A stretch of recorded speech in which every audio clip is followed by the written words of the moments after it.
Welcome to Troy, Alabama, where South Alabama and Troy renew their rivalry. They call it the Battle for the Belt.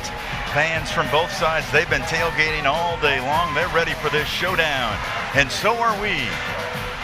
You're watching Sun Belt Conference football on ESPN. Troy had won 6 straight before South Alabama snapped that streak last year. The Jaguars trying to make it 2 in a row. Troy wants to start a new streak here tonight. Hello everyone, alongside Ben Stanfield, I'm Will Kohlmeyer. So glad to have you on board with us here tonight. We'll introduce you to the third member of our team, Junior Lewis Saint, in just a moment. And Ben, nothing like a rivalry game. I think we're going to be in for a treat tonight. This is going to be a great game here on the Worldwide Leader. Looking forward to it. Statistically, these teams match up very well. This should be a slugfest battle. One thing that sticks out to me, though, is both of these teams give up points 100% of the time against their opponents in the red zone. So this will be an interesting stat to watch tonight as the game moves on. And we'll definitely keep an eye out for that. We'll also keep an eye on 2 outstanding running backs that will be on display here tonight. And for South Alabama, that's Kendrell Bullock. He is a major weapon for the Jags. Yeah, 5 touchdowns on the season. He had one last game against Coastal Carolina in the loss. If he can get over 100 yards in the game, South's got a nice shot to win this one on the road tonight. Yeah, he is something special, but so is Tay Meadows, the former walk-on for Troy. He had 186 yards in the opener that we called against Nichols. He's hoping for a big game tonight. Great game there. He had a great game up at Buffalo, 2 touchdowns on the season. He's averaging almost 6 per carry, a phenomenal number. He broke that big touchdown to put Troy ahead at Buffalo for the win. It was a 20-yard run. That may have changed the whole season. We may look back in December and go, that was the point right there that turned it around for this team. That's a good point right there. Junior Lewis Saint, he's used to playing in rivalry games. Junior, what's the vibe down on the field right now? Guys, I'll tell you what, man, welcome to one of the most intense atmosphere here in the Sun Belt Conference when it comes down to the battle of the belt. As you guys can hear and see, the electricity here at Veteran Memorial Stadium is absolutely crazy.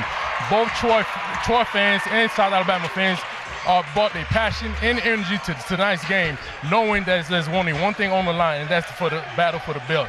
As you guys can see, man, right now, these guys, the fans are crazy. From talking to these fans here, this is not just a rivalry game. This is a fight to be able to have bragging rights across the state of Alabama. Hey, and we'll find out who takes the belt home and who have all the bragging rights, fellas. All right, thank you so much, Junior. We'll look forward to your reports all night. Beautiful night for football. And away we go as the toe meets the leather. And we've got a touchback to start tonight's game between South Alabama and Troy. So, of course, when you talk about that South Alabama offense, Devin Voisin, he is a big play receiver, Ben, for the Jaguars. Yeah, wearing number 5 tonight, and Voisin is a playmaker. 4 touchdowns on the year, 5 for 97 against Coastal Carolina. And against Tulane, he had 8 catches for 152 yards, 2 touchdowns in that game. He is a dude that can get it done in that wide receiver position for the South Alabama Jaguars. Definitely a focus for that Troy defense. And Kendrell Bullock will start things off to the left of their fine quarterback, Bishop Davenport. Second year with the program, first year as a starter, and the first pass is incomplete. He was looking for Brendan Jenkins, and that's Jaquez White, the fastest player on defense. Yeah, Jaquez White able to bust through there and knock that ball down and really jump the route. One thing we've watched on film, too, is if South in kind of a bunch set, they do like to throw the ball a lot. So pay attention to that tonight because that's what they showed on first down. This time, the give to Bullock. And Bullock, there's nowhere to run. That Troy defense was up for the task, and Jordan Stringer, why not have him make the first tackle of the night? He's led the team in tackles the last 2 years. Yeah, he had 8 against Buffalo in that game a couple of weeks ago, and one of our impact players tonight, him and Devin Lafayette on that defense, Spear, he had 9 tackles at Buffalo. I call them the Bash Brothers, 17 tackles between the 2 of them. 3rd and long, and Davenport, a little swing pass to Bullock. He's dangerous in space, and he just picks up the first down of the night as the Jaguars convert on 3rd and 9. This is a team that you're going to see through the evening that is comfortable in 3rd and long, and that's why right there. They got fast, skilled players able to shoot gaps through short passes like that. Opens up a ton of things for this offense, and the ability there to convert that 3rd down is huge early in this game. Pass near side to Anthony Eager. He's the track star, and very little running room. His 22nd reception of the year. That is Daniel Savona along with Luke Hodge in on that tackle for Troy. And again, this team unfazed, 2nd and long doesn't bother them. Once they get to midfield or a little bit past, they play a lot of 4-down football. So we're about 10 yards away from that happening too. So again, this team is cool under pressure on offense. The give. Bullock up the middle. Check that. That was P.J. Martin in for the first time. Redshirt sophomore out of New Orleans. And once again, Jaquez White in on the tackle. He had 4 of them last week against Buffalo. Yeah, this is a big 3rd down here. And South Alabama handed the ball off of that last play. They average 190 yards a game on the ground. Pretty solid numbers that they're able to put out here. Watch for a short pass, maybe out of the backfield here, like they did last 3rd down. Martin is on the hip of Davenport, and Davenport trying to ad-lib, and he is wrapped up at the 34-yard line. It's going to be a tackle for a loss by Jamel Filsamy. It looked like we may have seen a face mask there. Let's get another close shot at it here. That helmet definitely moved. Oh, he got him by the hair, got him by his braids, and pulled that helmet up. I can guarantee you, Will, that did not feel good. No, I'll second that. Peyton Higgins is back, awaiting the punt from Alexi Polkanen. And a towering punt, and Higgins takes it inside his 15, and he picks up a handful of yards. And so Troy will have it at the 18-yard line. And how about this Troy offense? It's coming in red hot, scoring 3 touchdowns, Ben, in that 4th quarter against Buffalo. Let me tell you, at this point in the game, it got pretty dire for Troy in that 4th quarter. We were down 17-0 on the road at Buffalo. And then 1 touchdown after another. They got out of there with a 21-17 win. And long, sustained drives. So these are not fluky plays. Troy put it together in the 4th quarter. I think it was a big galvanizing turning point for this team. Tucker Kilcrease, the give on 1st down. And Meadows up the middle. And he's close to a 1st down. Meadows had 68 yards last week, and that was Wesley Miller in on that tackle. He was a game-time decision, the free safety for South Alabama. Another solid pickup by Meadows. Yeah, feed the beast. Troy has become running back U of the Sun Belt. I mean, think about the rushing attack games that we've called through the years. And then you complement it with some great wide receivers, Roman Mothershed outside there and Ra Thomas. This offense can be very productive now on defense for South. Got Blaine Myrick at linebacker, and then the Wolf Tyrell Johnson trying to answer to that tonight. But yeah, this team runs the ball very well. It have for the last 5 or 6 years. Wesley Miller and Darius McKenzie share on that tackle, and Jared Parker was telling us that was going to be one of the keys for Troy to be successful. He wanted to dominate the running game, not only offensively, but stop South Alabama's rushing. And now you've got Jordan Lovett in the backfield. And it's Kilcrease up the middle to midfield. He's going to be just shy of midfield, so at the 49-yard line, another terrific 1st down for that Troy offense.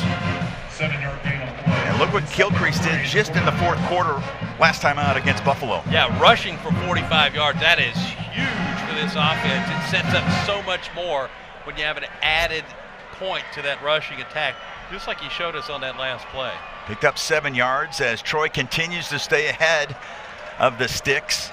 And that is Lovett with the carry into Buffalo territory, and yet another 1st down for the Trojans. Let me tell you one thing I need to see from Tucker Kilcrease tonight, though, is when he does run the ball, I need you to slide, young man. Your team's already behind the sticks, so to speak, in the quarterback position. And when you lean forward, you're fair game. So first down. Troy keeping it on the ground. Offensive coordinator Sean Reagan. Obviously a major emphasis. That was Tay Meadows on the carry. Dominique Wiseman, the backup nose tackle, makes the stop. So for South Alabama, they average, when they're on offense, 190 yards a game. Troy only allows 130. On the flip side here, South allows 196 yards per game. Troy's only averaging 138. So there's a point of emphasis there, about a 60-yard gap between what South allows and what you average. So a little bit of room for opportunity. They're going to run the ball all night. Here's Kilcrease rolling, and he will run it down to the 45-yard line, knocked out of bounds. A pickup of 3, but he'll set up third down and long. That's Blaine Myrick, one of the impact players, the preseason Sun Belt Defensive Player of the Year. Yeah, he's a good football player too, and had 23 tackles so far on the season coming into this game tonight. One of their defensive leaders, and they've got a couple on this defense. That secondary of South Alabama's been dinged up. Meadows is in this time on third down and 8 yards to go. The give to Meadows down to the 41-yard line. It's going to set up fourth down, but it's maybe doable if Jared Parker wants to go for it. I think that was the game plan maybe the whole time, was 4-down territory here. Unless you're going to pull out a punt with Kilcrease. I don't know that they're going to do that, though. But at this juncture where you're at on the field, too long for a kick, maybe too short for a punt, you try and throw a deep pass here or take some sort of shot, or will they run the football? We'll see what their game plan is right here. Kilcrease with a quick pass, the reception, and a first down as Troy converts on fourth down. That was Ethan Connor, the fifth-year senior tight end out of Columbus, Mississippi. So that was a huge play right there, because throwing the ball out of the backfield like that, of course, out into the flats adds almost a different type of element to your running game. You got guys that are hanging out there. It looks like you may run the football, but you can throw off to them. That's exactly what they did there, and it converts a huge first down. Troy now 6 of 9 on fourth downs this year. This is Kilcrease. It's a foot race, and it's a touchdown for Troy. Tucker Kilcrease takes it in. And Troy, a very impressive first drive tonight. I'm a big proponent of when you run the football early in the game, you start to see lanes that develop, holes that are left on the field where the defense isn't covering exactly the way they should. Kilcrease has been able to put his eyes in some of those holes running the football so far tonight. Paid off big. He was untouched. His jersey still as crisp as when it came out of the dryer into the end zone there. Scott Taylor Renfro in for the extra point. And Scott Taylor Renfro bangs it home. He's now 11 for 12 this year in extra points. And how about that opening drive? Very impressive, and you can just get a feel here tonight that these Trojan fans applauding the efforts of Kilcrease and company.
Tucker Kilcrease with a touchdown scamper. And Troy has struck first here tonight. They've won 6 of the last 7 games against South Alabama, including 3 straight at home, and that's a good start for the Trojans. And the reason that touchdown was able to happen was because Kilcrease showing an RPO there. He fakes a handoff beautifully. It sold the entire South Alabama defense on what was going on there, and he pulls that thing back. He's got a wide open running lane out of that play and goes untouched into the end zone. And another touchback, 2 for 2 tonight. Nice job by Patty McAteer.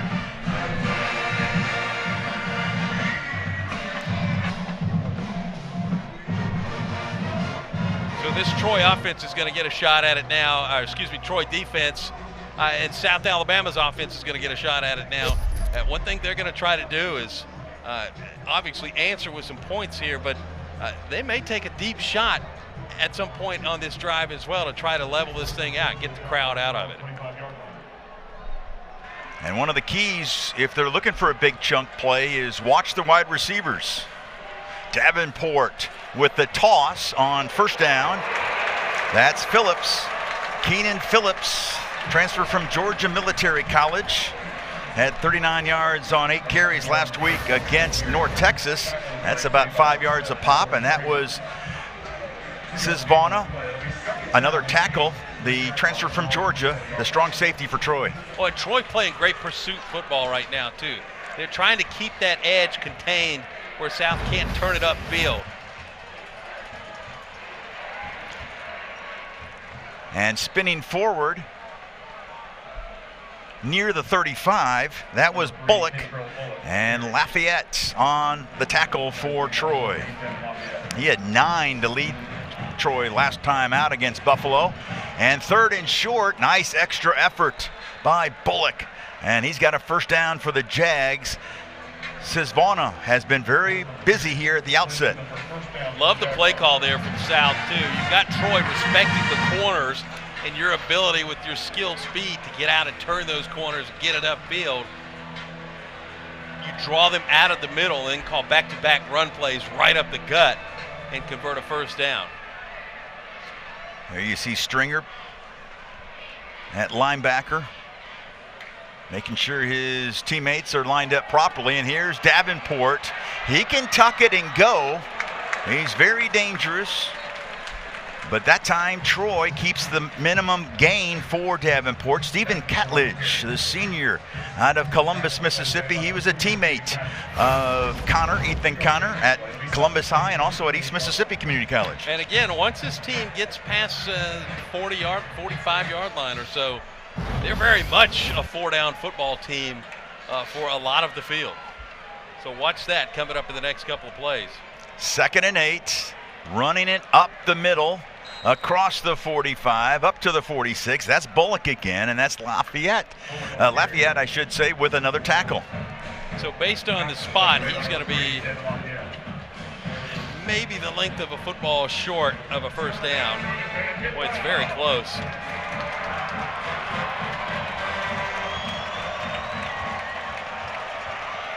Third and short. Bullock needed a half a yard, and he got that and then some. He's up to midfield.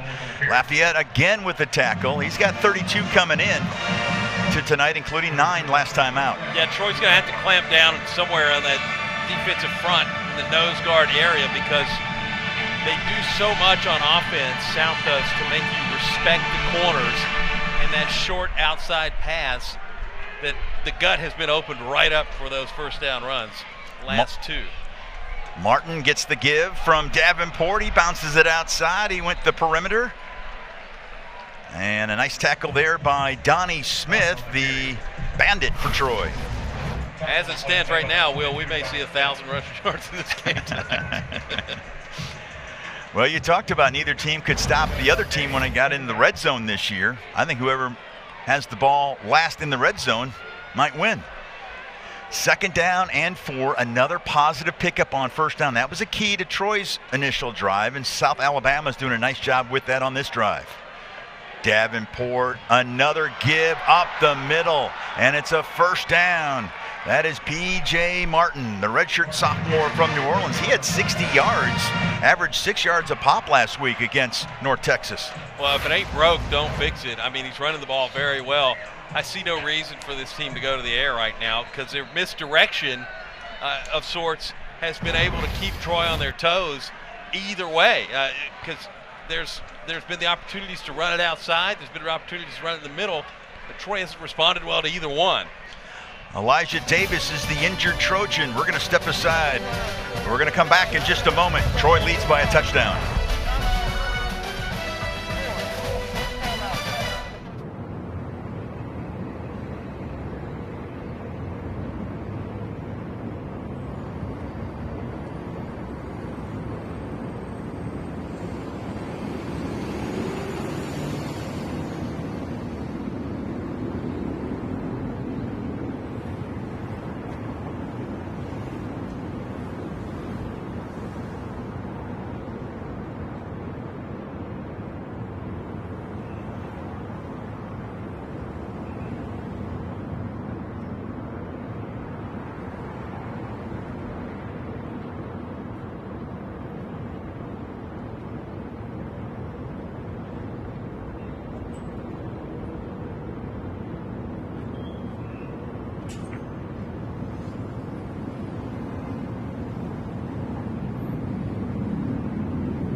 Welcome back to Troy, Mississippi. We're hanging at the Vet here tonight for this rivalry getting renewed between South Alabama and Troy. Right now the Trojans have the lead after a very impressive initial drive offensively, but South Alabama is starting to cook offensively and they're trying to return the serve. Will Colmeyer alongside Ben Stanfield along with the rest of our crew. I think you called it in the open, Ben. We might have a shootout here tonight. Let me tell you, living up to the hype so far and really without throwing the football too, which I really enjoy that too. I like a good rushing attack, and so that's what we've seen so far from both of these teams. Everybody's had problems stopping the run. You see Dante Wright right there leaning forward out there, the defensive coordinator for Troy. Asked him how his team is trending. He likes where they are at, yeah. He said, coming in, and of course he's got some keys, and one of them is to try to slow down this South Alabama running attack. And again, South Alabama cracks the big play. In fact, it'll be a touchdown. That is Micah Woods, one of the receivers, a fifth-year senior out of Birmingham, and South Alabama has answered the Troy touchdown. So many different elements to the rushing attack on this offense, and he goes almost untouched in for the touchdown there. A great-looking play for South Alabama. Let's take another look at it. Yeah, just out of the backfield, the cut right there, beautifully done, and into the end zone for 6, and shootout in full effect right now, sir. Woods coming in with just one reception for 3 yards this year, but he gives South Alabama its first score of the evening. The extra point by DeBoyan is true, and we're tied at 7.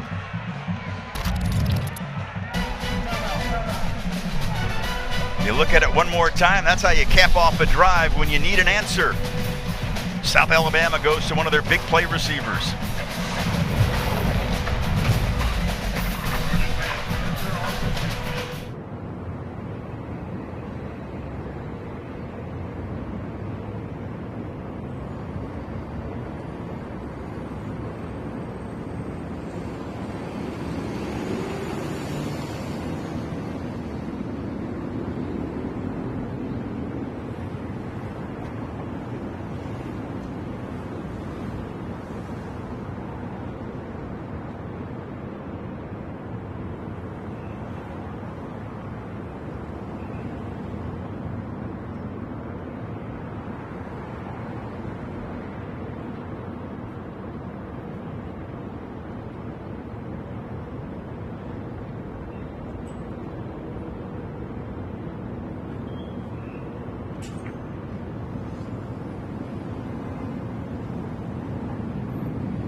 The Jaguars have something to cheer about. That 34-yard pass as Davenport, he flipped it forward, so that counts as a pass from Davenport to Micah Woods. And we'll look at it one more time. And Woods, he only had one touch all season long before that. Well, a secret weapon for conference play, we'll call him that, because he performed masterfully on that play there. And it counts as a pass, too, like you mentioned there, just tossing that out in front. There's DJ Epps. He had a huge return last week against Buffalo, 39 yards. Nothing near that on that return. And it'll be first down and 10 for Kilcrease and his Trojan offense at the 20. Looks like they're going to mark it just shy of the 25-yard line. So what do you do coming out of this huddle here? I think you just run the football. Right? I mean, it seems to be working for everybody tonight so far. I would almost run the ball until they stop it at this point. Either team. 75 yards rushing of the 82-yard drive for Troy. The first time they had the football, and there's a little swing pass as the pass completion to Ra Thomas. He had 5 catches for nearly 80 yards and a touchdown last week against Buffalo. So anything like that, a swing pass or out to the flat, and when I say out to the flat, I'm describing this so my mom will get it, okay? You're looking to the left, straight across. Looking to the right, straight across for the quarterback is an extension, in my opinion, of the run game. Short pass like that. So that's a great play there. Picked up 8 on that play. This time it's Jordan Lovett with the carry. He's got 110 yards so far this year on the ground, and he picks up about a yard and a half. Well, they're going to give him 2 yards and the first down. Yeah, it was razor's edge close there, but evidently just close enough to get that first down. But a short pass like that, though, will do so much to open up your rushing attack, and that's exactly what happened here. Able to push and convert that first down, get the chains moving early in this drive. So first down and 10 for Troy at the 35-yard line. That's Epps in motion. And Lovett falls forward to the 38-yard line, a pickup of 3. That's Emmanuel Waller, transfer from UAB. He's a junior from Birmingham, and on that tackle. Still a positive gain there on the ground, but one thing that Troy and South tonight both will try to do is show you a lot of different personnel looks, but still run the football, run some of even the same plays here out of the shotgun. Let's see if they go to the air here on 2nd and 8? Kilcrease. Looked like that was a design run the whole way, and he takes it across the 40 up to the 42. Blaine Myrick again on the tackle for South Alabama. Yeah, he just makes me nervous, not sliding though. He's kind of leaned in on a couple of these quarterback runs toward the end, and I feel that way for any team's quarterback that's running the football. Kilcrease, the quick pass, far side. And Troy takes it into South Alabama territory. That's DJ Epps on the reception, his 3rd of the season. There you go. Epps able to camp out there on that left-hand side, untouched, and he converts a first down and then some because Troy's doing so many things right. They're making this South Alabama defense respect so many different elements. The rush game of the quarterback, the potential of the receivers. Opened up a big play. This time on the ground, that's Meadows again, and he takes it to the 34-yard line, so a pickup of 4 on first down for Meadows. Yeah, Meadows off to a great start tonight so far in this game, too, out of the backfield. And what a first 15 minutes we have had here tonight. We knew we would be in for a treat, and so far, so good. Each team with a touchdown, and we're going to step aside. We'll come back for the second quarter as they're battling for the belt tonight. Here's Kilcrease. That's how Troy took the lead. And then South Alabama, a little flip from Davenport to Woods. And we're knotted at 7 as we head to the second quarter here on a Saturday night in Troy.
Welcome back. First play from scrimmage here in quarter number 2.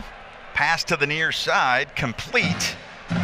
That was Ra Thomas on the reception. In between quarters, the legendary Larry Blakeney, the former Troy head coach, getting honored with some of his former teammates into the College Football Hall of Fame. And I'm telling you what, he came in, it was like a who's who this year in this class. Oh, absolutely. Yeah, he, Nick Saban, Urban Meyer. The previous play is on the video review. Time out. Some great head coaches, though, but I look around here at Troy University, and everything you see in this football stadium is because of Larry Blakeney and the winning product that he was able to put on the field here for a long time. And he did it at so many levels, too. Started out in AA and 1AA and moved up to FBS. Of course, it was called Division I back then, but, you know, he was able to take this team up the ranks. And let me tell you, nobody wanted to see this team on the schedule. Mississippi State can attest to that. But if you were able to ask Bobby Bowden about some early 2000s matchups with this team at Florida State, he didn't want to see them. LSU didn't want to see this team, and it's because of what Larry Blakeney was able to do. He had that pedigree and that expertise, and he brought it here and built a program up that had some success, but he was able to sustain it and keep it going up through the ranks. And he's a Hall of Famer now because of what he did here. And just an incredible career, and a lot of folks honoring him tonight. Very cool.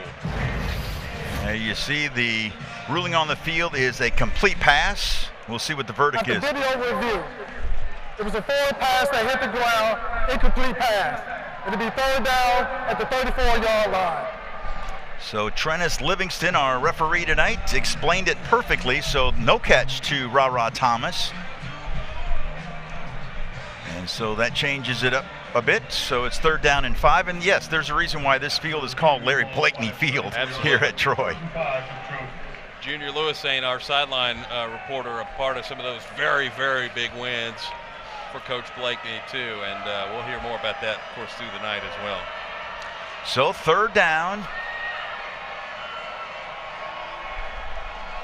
Troy has to get to the 28-yard line. Jarris Williams is in, the senior from Mobile, taking on his hometown team. He's to the right of Kilcrease. And Kilcrease, a little draw, quarterback draw, and he might have gotten back to the line of scrimmage. Looked like there was a little communication breakdown there in the backfield. Bumped into a teammate, and now it's going to be 4th down. Yeah, Kilcrease, you've ever played pinball, looked like he bounced off some of those electronic zappers there, but he was able to keep his footing. I think, again, we're in 4-down territory. Outside the range of the kickers, too short to punt. See what they do here on this 4th down. Both of these teams are going to play ball like this tonight. South in the same scenario would also be on the field offensively. Troy with a 4th down conversion on the first drive. They're 6 for 9 this year. Kilcrease looking for a big chunk on 4th down. And the pass is incomplete. He was looking for Ra Thomas. And it was incomplete. Oh, interception. I beg your pardon. An interception by South Alabama. Yeah, South able to reel it in there on that pick. It was difficult to see from our vantage point, but we'll take another look at it here at some point. But they were able to pull it in for the interception, and that's not the worst thing in the world. Some guy in Rehoboth just smashed his remote against the wall, but it's no big deal because in the end it was 4th down. It counts as a punt essentially, and South Alabama will have the ball coming back out.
Welcome back here to Troy. Nehemiah Chandler with his first interception of the year and a rare non-conversion on 4th down for Troy. They're now 6 of 10 on 4th downs this year. Well, I like the call. Yeah, I mean, the worst case scenario, again, South gets the ball on the 20-yard line. It counts like a punt in a short situation. Doesn't help anybody's stat sheet except for defensively, but, with the interception there. But no harm, no foul on a play like that. Throw the home run ball, see what happens. And sometimes you might even get a call for a pass interference on 1st down. A flag, a false start, it looks like. Offense, number 79.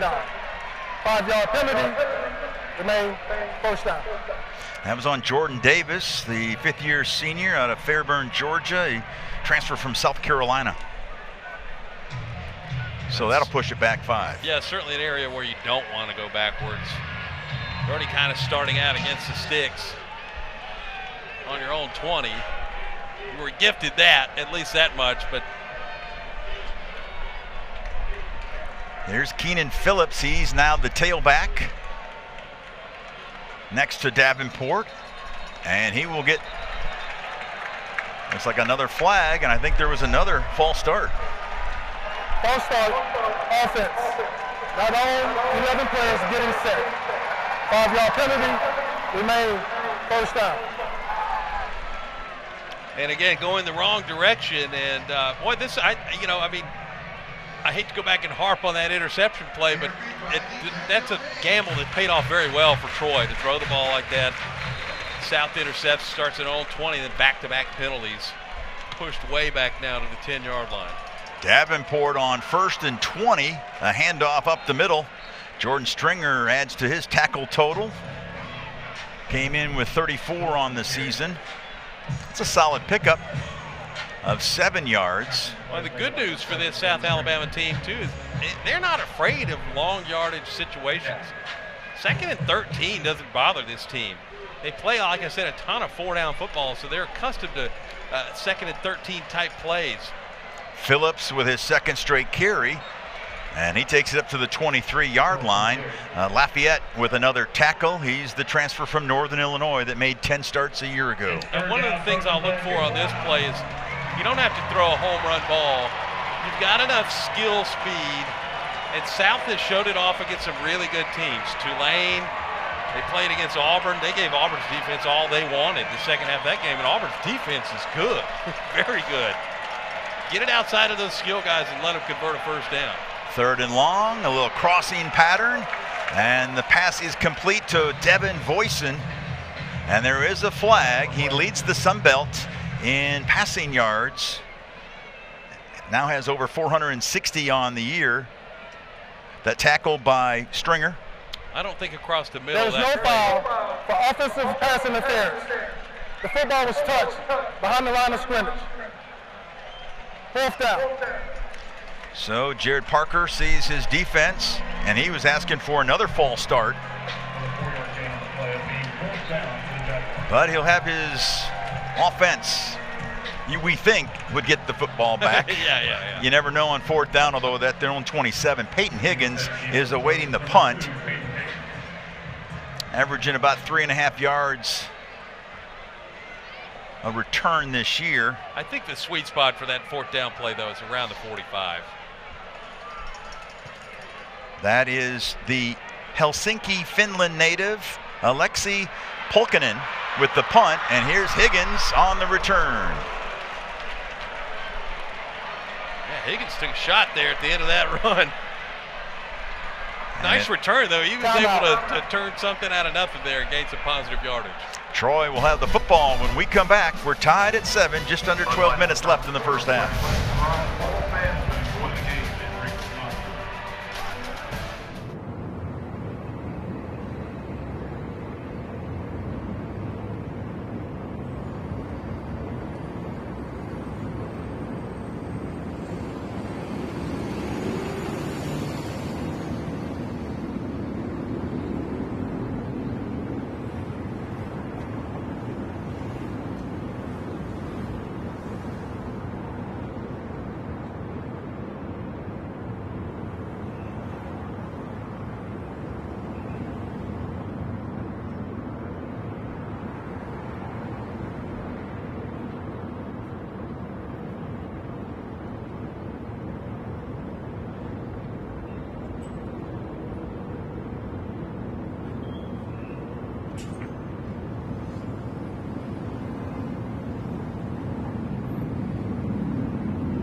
11:55 left in the first half. We're tied at 7. We'll send it downstairs. Junior's got a special guest. Guys, I'm here with Coach Jeremy Rao. He's not only a former player for Coach Blaney, but also a former coach. We also worked with him. Coach, how special is this moment right here to be able to come back, not with only coaches and former players to celebrate Coach Blaney? It's huge. Just this moment for Coach and for the university, for this football program is great. He is a great man. He has done so much for Troy University and Troy University football. Just proud to be able to support him and be a part of this. With all the other former players, yourself, me, former coaches, Coach Fleetwood was here, multiple folks to be around him and be with him. It's a great moment. And for yourself as a player, what made him such a great coach to be able to enjoy playing for him? Probably similar to a lot of y'all, just the way he treated us as players. He was, everybody referred to as a player's coach. He knew everything about us. He took great care of us. He supported us in everything we did. Now he was hard on us and made life I think it needed to be good football players. So you respect him for every bit of that, but just love him for every moment he's given me and been a part of my life. And as you became a coach, how has he impacted your coaching career throughout the years?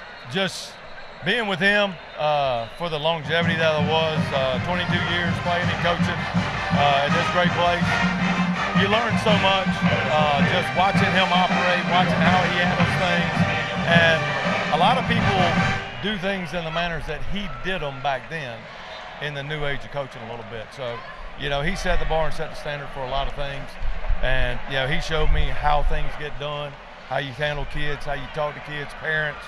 Not only coaching them is part of it, but being in their lives and part of their lives is a huge part of it as well. Thank you, Coach. Thank you for coming back. You got it, Junior. Thank you. All right, Junior, thank you so much. Appreciate Coach Ryle joining you. That had to be a special interview even for Junior. That was Lovett on the carry. Before that, you saw Meadows on the carry, and then the drive started with a pass completion to Mothershed. Yeah, Jeremy Rowell was a quarterback here and then played for Coach Blake, coached under Coach Blake. Reset the game clock to 10:57. It plays 40 seconds on the play clock. Thank you. Part of that run of 5 straight Sun Belt championships, 6, 7, 8, 9, and 10 in the 2000s. A lot of cool moments in that stretch. So Kilcrease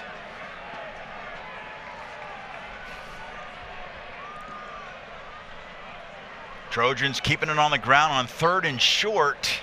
It's all about the mark. And I think initially it looks like he's a tad short. That was Jarris Williams on the carry. Came in with just 1 rushing attempt on the year. He's had a couple here tonight. I like the call here to go for it. And I hope the play call is a quarterback sneak. That's what I always want to see for any team in this scenario right here. He's under center, and Kilcrease, he needed a half a yard, and he picked up 3. And a first down for the Trojans. Another 4th down conversion. They're 2 for 3 tonight, and they are now 7 for 11 on the year. South hasn't had the opportunity yet that's presented itself like that on a 4th down, but it's coming. There'll be a bunch of 4th down attempts in this game tonight.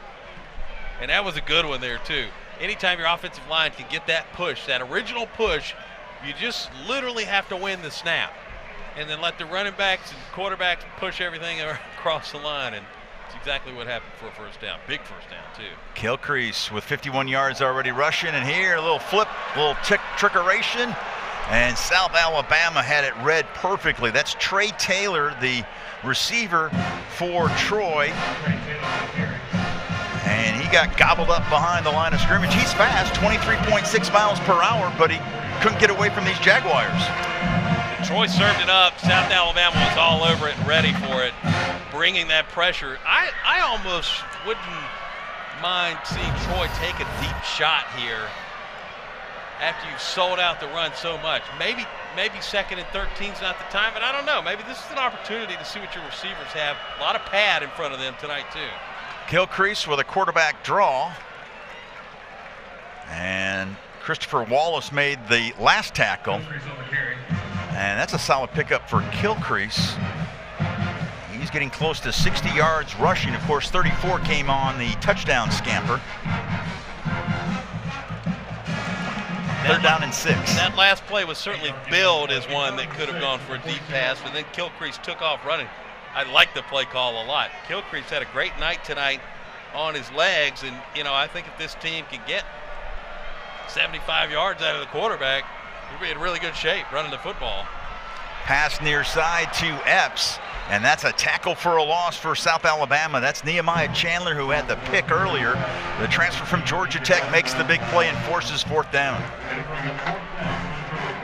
So wholesale changes here, and we actually will see a punt from this Troy offense. So Evan Crenshaw, already this year with 11 50-plus yard punts. They had one all of last year, and that's the dangerous Devin Voisin. He is back deep, awaiting this punt by Crenshaw, who was the national punter of the week this past week. And a great punt there by Crenshaw. My goodness. The transfer from Coastal Carolina does it again. You don't execute them more beautiful than that right there. Inside the 5-yard line, South's going to have a long way to go to put points on the board. Davenport will have it and his offense at the 3-yard line when we come back. Troy and South Alabama tied at 7.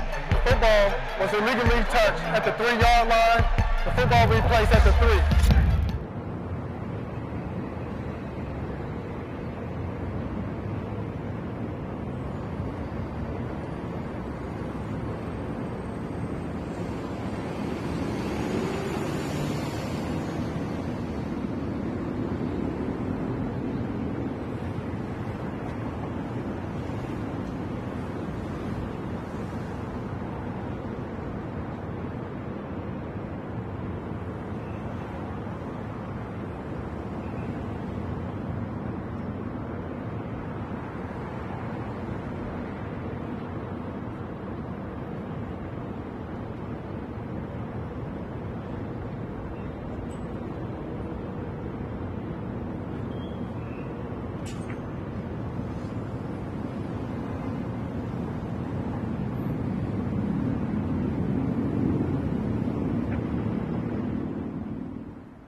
Welcome back to Troy as Evan Crenshaw just punted one 42 yards inside the 5. They called it an illegal touch at the 3.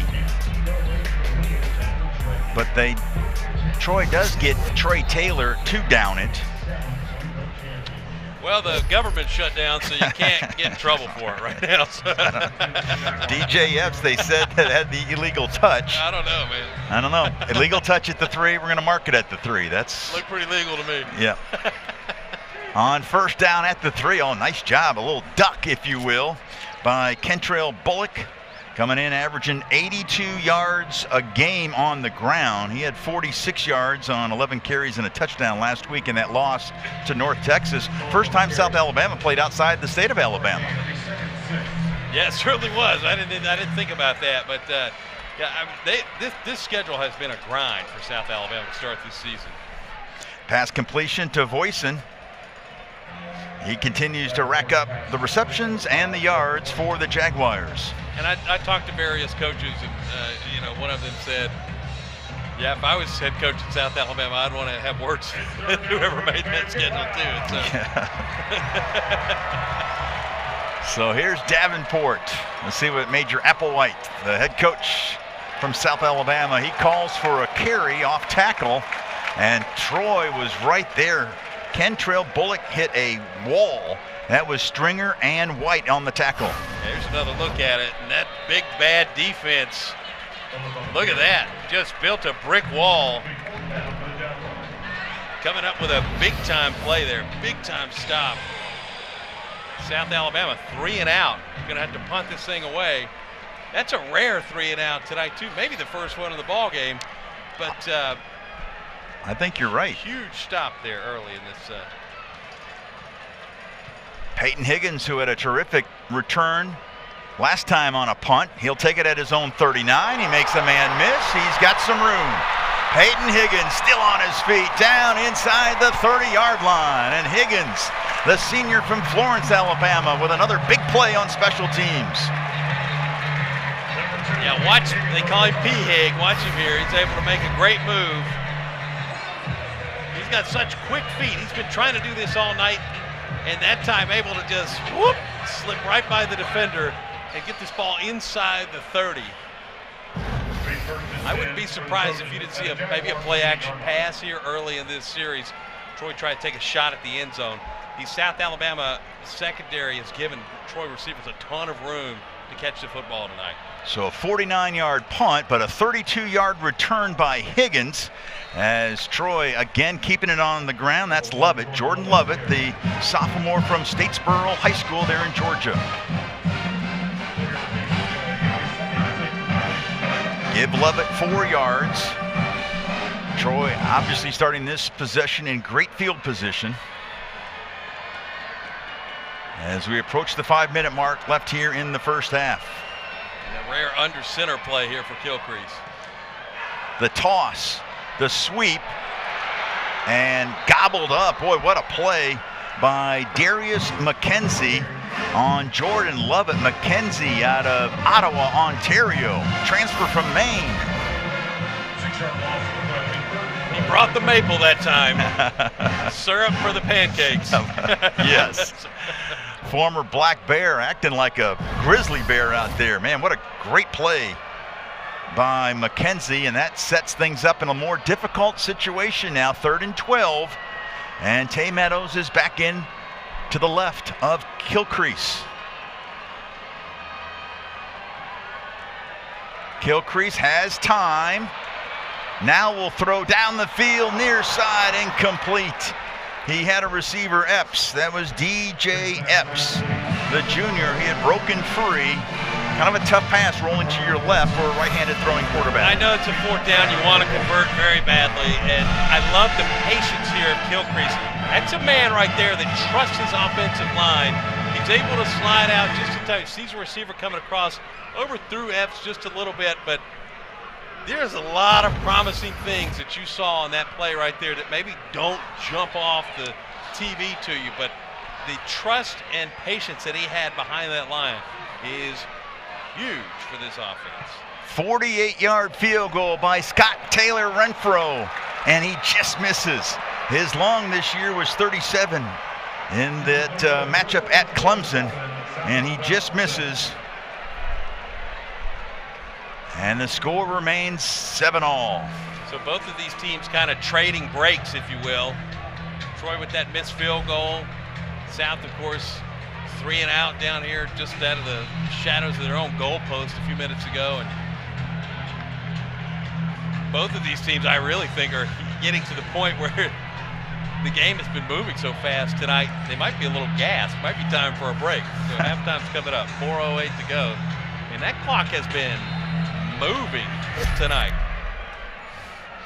So Troy has trailed at halftime in 3 of the first 4 games, and right now Major Applewhite has the football for South Alabama, and he calls a run on 1st down. And that was to Micah Woods, one of the receivers. He had that touchdown reception. South Alabama's only score tonight.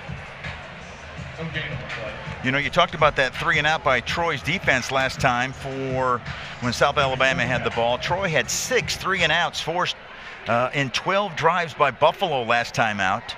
In fact, they forced 3 straight 3 and outs in the 4th quarter.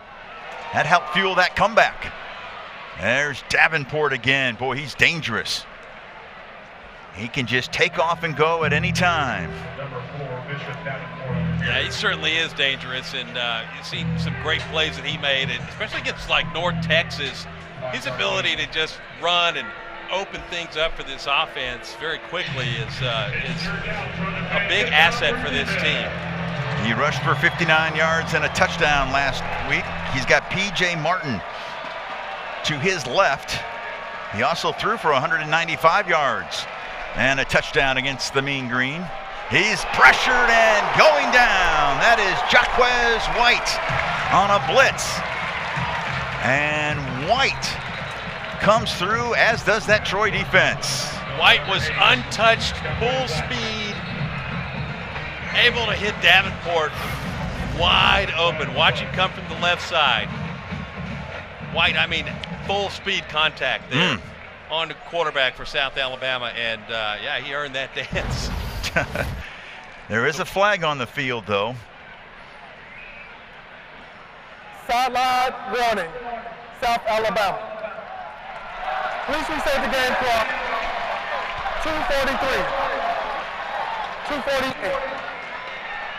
So the sideline warning on South Alabama. 30 seconds. I don't know if Applewhite or the staff may have come out and tried to argue for a little bit of laundry on that hit. Maybe I'm not sure what happened there to warrant the sideline warning, but please reset the game clock for 2:48. Thank you. He's certainly frustrated though with how things are going for them offensively right now. But honestly though, both of these teams are in really great shape in this football game. And I think this is kind of what we thought we would see, was a dead heat. At least we're very close to it heading into the half. I felt like we might have a few more points than 7-7 at this point, but you know, here we go. Both defenses making some timely plays, and both offenses running the ball particularly well. It's been a lot of fun so far. It sure has. Let's see if Peyton Higgins, if they'll let him return another punt, or will they punt it away from Higgins? This is Alexei Polkanen, as we mentioned, out of Poland, and he sends one off to the side. I didn't think that they would punt it straight away to Higgins again, and the fair catch by Higgins at the 34-yard line. So nice field position for Troy. 2:39 left here in the first half. You talked about Major Applewhite. I mean, they've been on the cusp of winning some games this year. Reset the game clock to 2:42. Thank you. Yeah, that Tulane game is one that sticks out to you really the most, I think. Yeah, that was a narrow defeat to a former Troy head coach, John Summerall, and his Tulane Green Wave. 33-31. Then they gave Auburn some nervous moments. I think the one that got away from him is that Coastal Carolina game at home, and there's Kilcrease sliding. Of course, we were talking to the instant replay official beforehand, and we were kind of going over everything again about the slide once you give yourself up. We appreciate Trip Self coming over. Yeah, that was elite form on that slide, too. Yes. He's heard me talking about him in the game. Like, Tucker, hey, please stop leaning into these.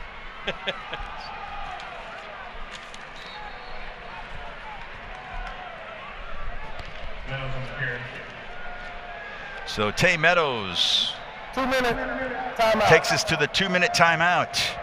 Offense dominated early. That's Caleb Dozier that made the tackle, but since then the defenses have hit center stage, including that corner blitz by Jaquez White.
Another big night of college football in the Sun Belt Conference. And speaking of the Sun Belt, we'll have the commish himself, Keith Gill, joining us on our halftime reports, along with first half highlights, stats.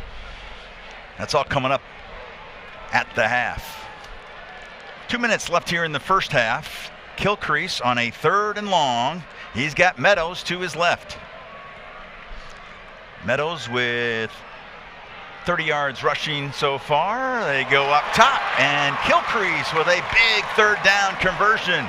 That's Epps again with the reception, and a 1st down at the 40-yard line of South Alabama.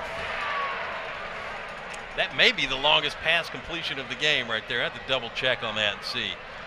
Kilcrease thought about running and then just throws it out of play. There might be a flag. Yes, there is. He had thrown the football out of bounds, and a late hit coming up by Dozier, I believe. Of course, the big pass. Roughing the pass. Defense, number 22. 15-yard penalty from the previous spot. Automatic, 1st down. So Dozier with the personal foul, but how about that pass by Kilcrease to Epps on the previous play? Yeah, to start the drive. I mean, a big boy pass right here. Stands in the pocket, comfortable. Throws it downfield across the middle. Great pass, great catch. And then the next play, going with a little pace there, rolls it out. Kilcrease makes a responsible quarterback decision, throws the football away, takes the hit late. And that's going to cost South Alabama big here, closing out this first half if Troy can capitalize. Kilcrease 6 for 9 for 70 yards and already a touchdown running the ball, and he's got a touchdown passing. This time it's Ra Thomas. And he's got his 2nd touchdown reception of the season.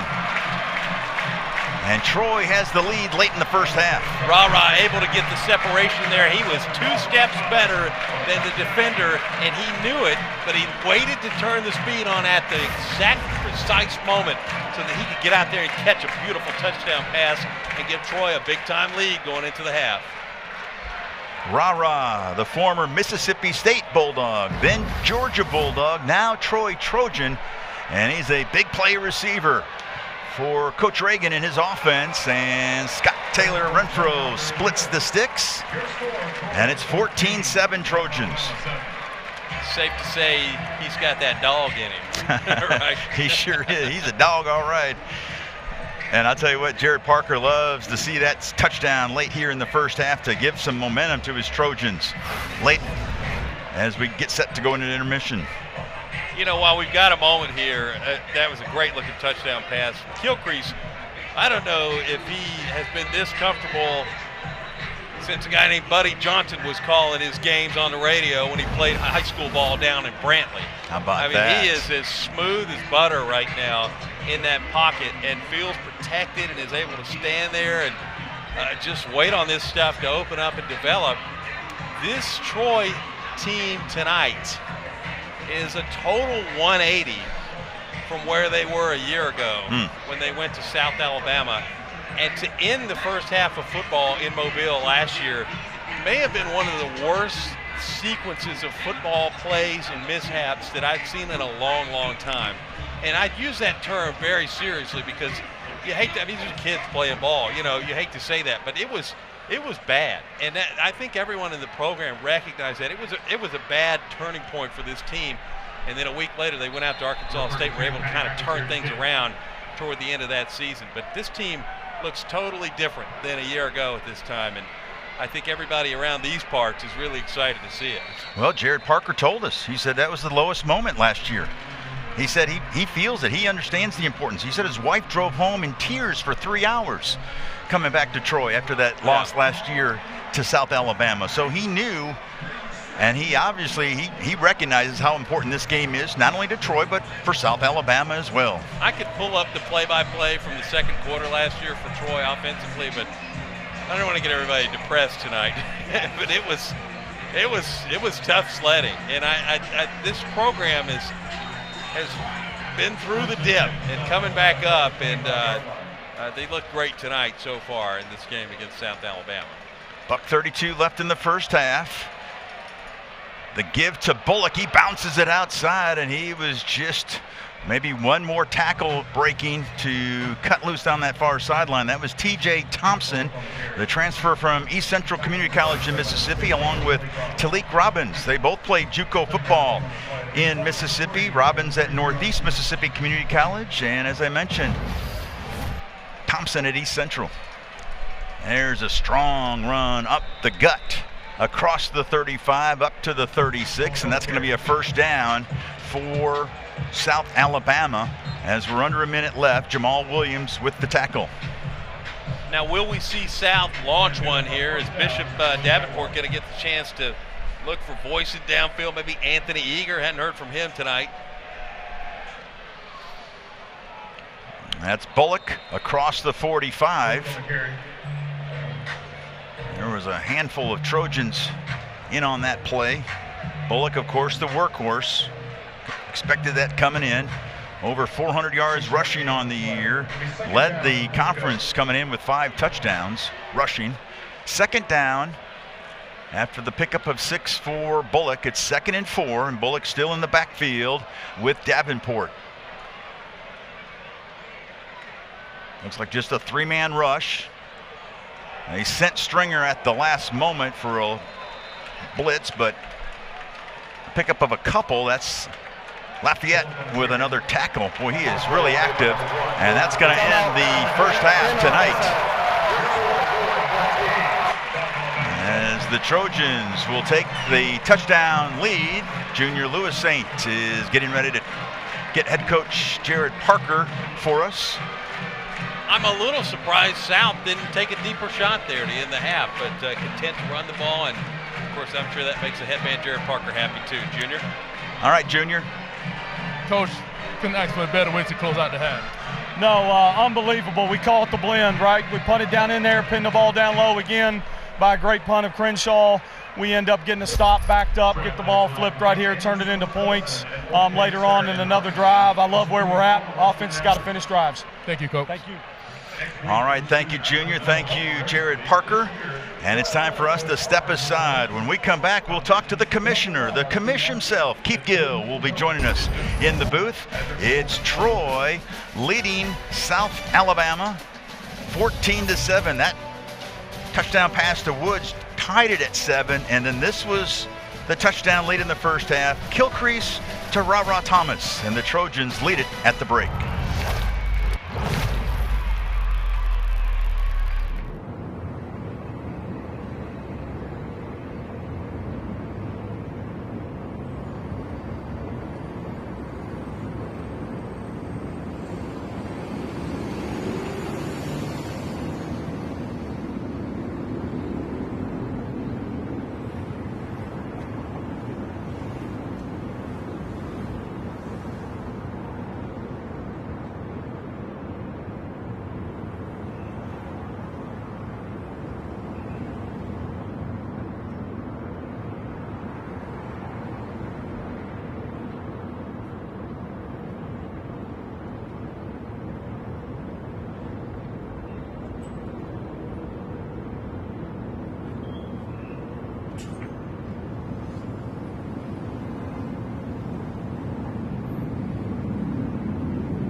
Welcome back to the Vet. We're at halftime, and Troy leads by a touchdown over South Alabama.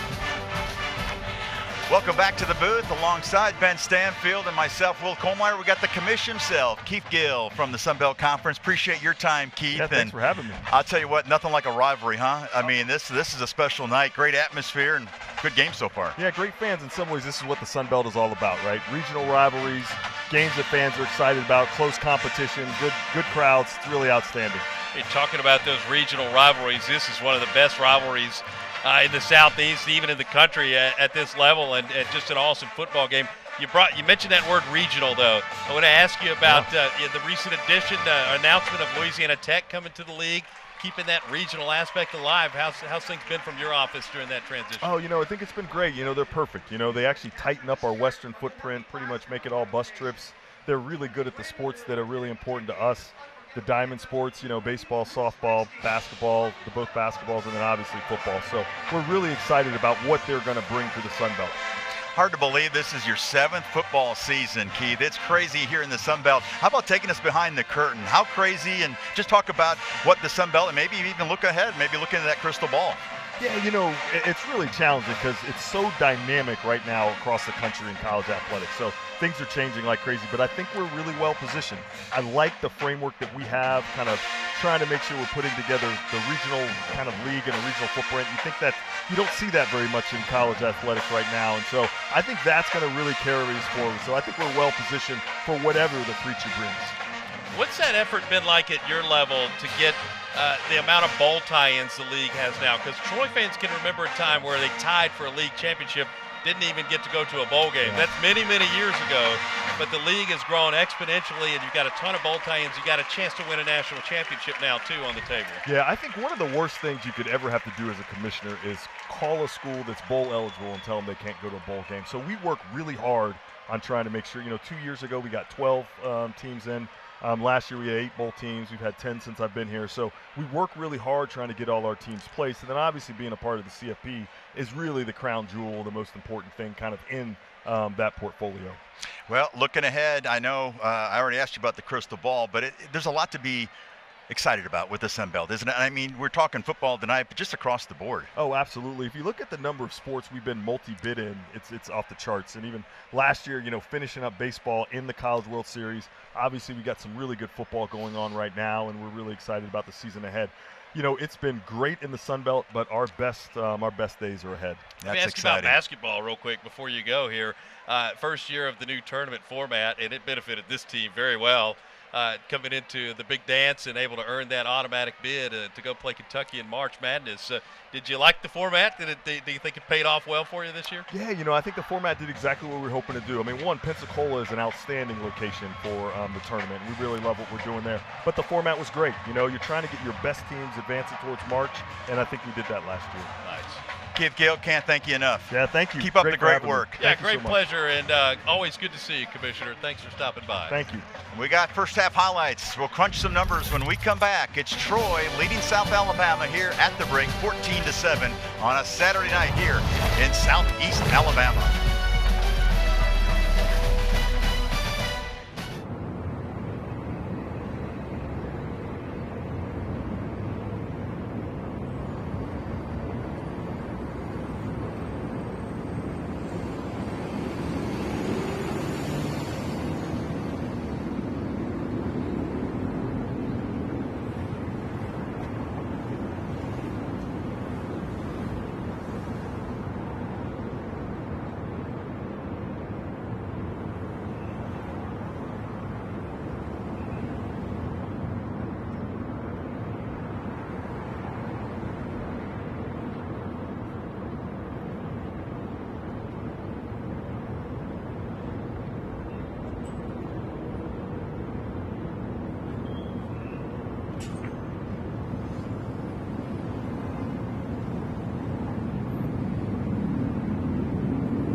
Back here in Troy, it's the host Trojans leading the Jaguars 14-7 at halftime. Time to check the Sunbelt scoreboard, but first of all, we will go to the stats. As you see the numbers, Ben, what jumps off the page? Well, those rushing yards, 102 for Troy. A ton of those are attributed to the quarterback himself, Tucker Kilcrease, and he's had a great night on the ground for this team. 60 yards on his own on 8 attempts, and that's been a big difference so far in this game. Time of possession, of course, favoring Troy a little bit, but this just has been a really, really fun watch. Both teams running the ball very well. South Alabama got a couple of kinks to work out here, but I think we're in store for a great second half. Yeah, Davenport 5 for 6 for 49. Kilcrease 7 for 10 for 95 through the air. And here's your Sunbelt scoreboard. You see a close one between James Madison and Georgia State. ULM had a tough day at the office against the Big Ten foe Northwestern. App State and Oregon State. We knew that would be a dandy, and it sure enough was a 4-point win for App. And then Texas State, that's the team that will host Troy next week. And look what happened tonight against Arkansas State. That is quite the shakeup. A lot of folks unhappy with maybe the direction Arkansas State's been going in until tonight, getting a big win against Texas State.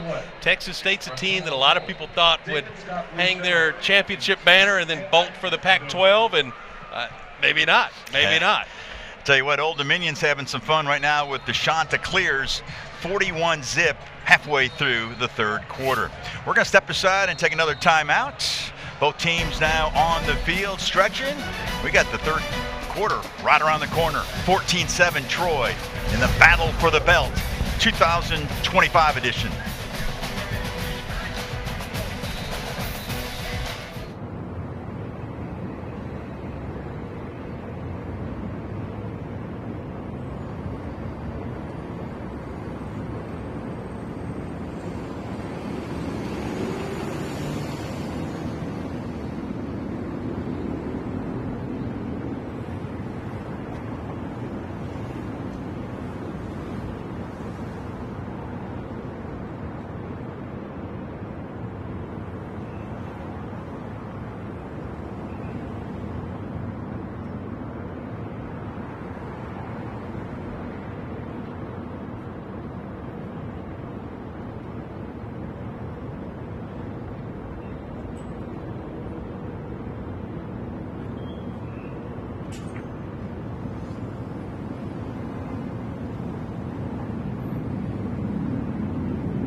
Troy leads it 14-7. Before we get the second half kickoff, let's check out the first half highlights.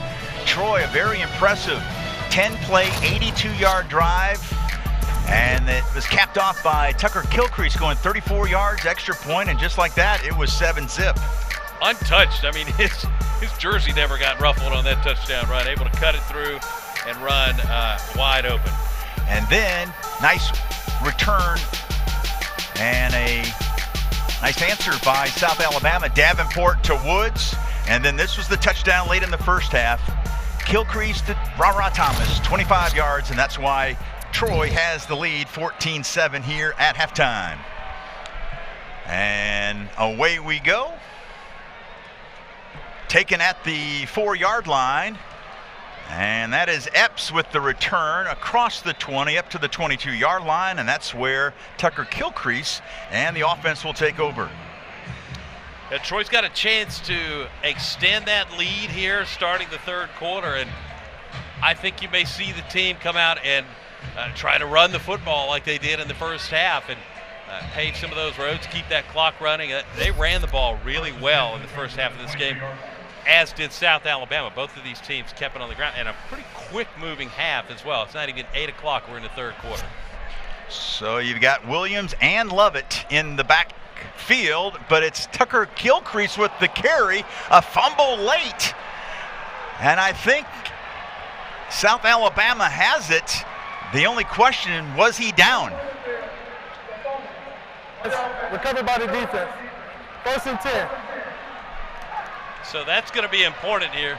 We got another look coming, but Kilcrease says he was down. And we'll get a better look from this angle right here. What a hit. Yeah, the ball's clearly out. Yep. Yeah. No need to challenge that. The ruling on the field was a fumble by the offense, recovered by the defense. The previous play was on the video review. All right. This will be a quick review for our Yeah, friends. I think so too. Trip Self, who came over to visit with us, the replay official.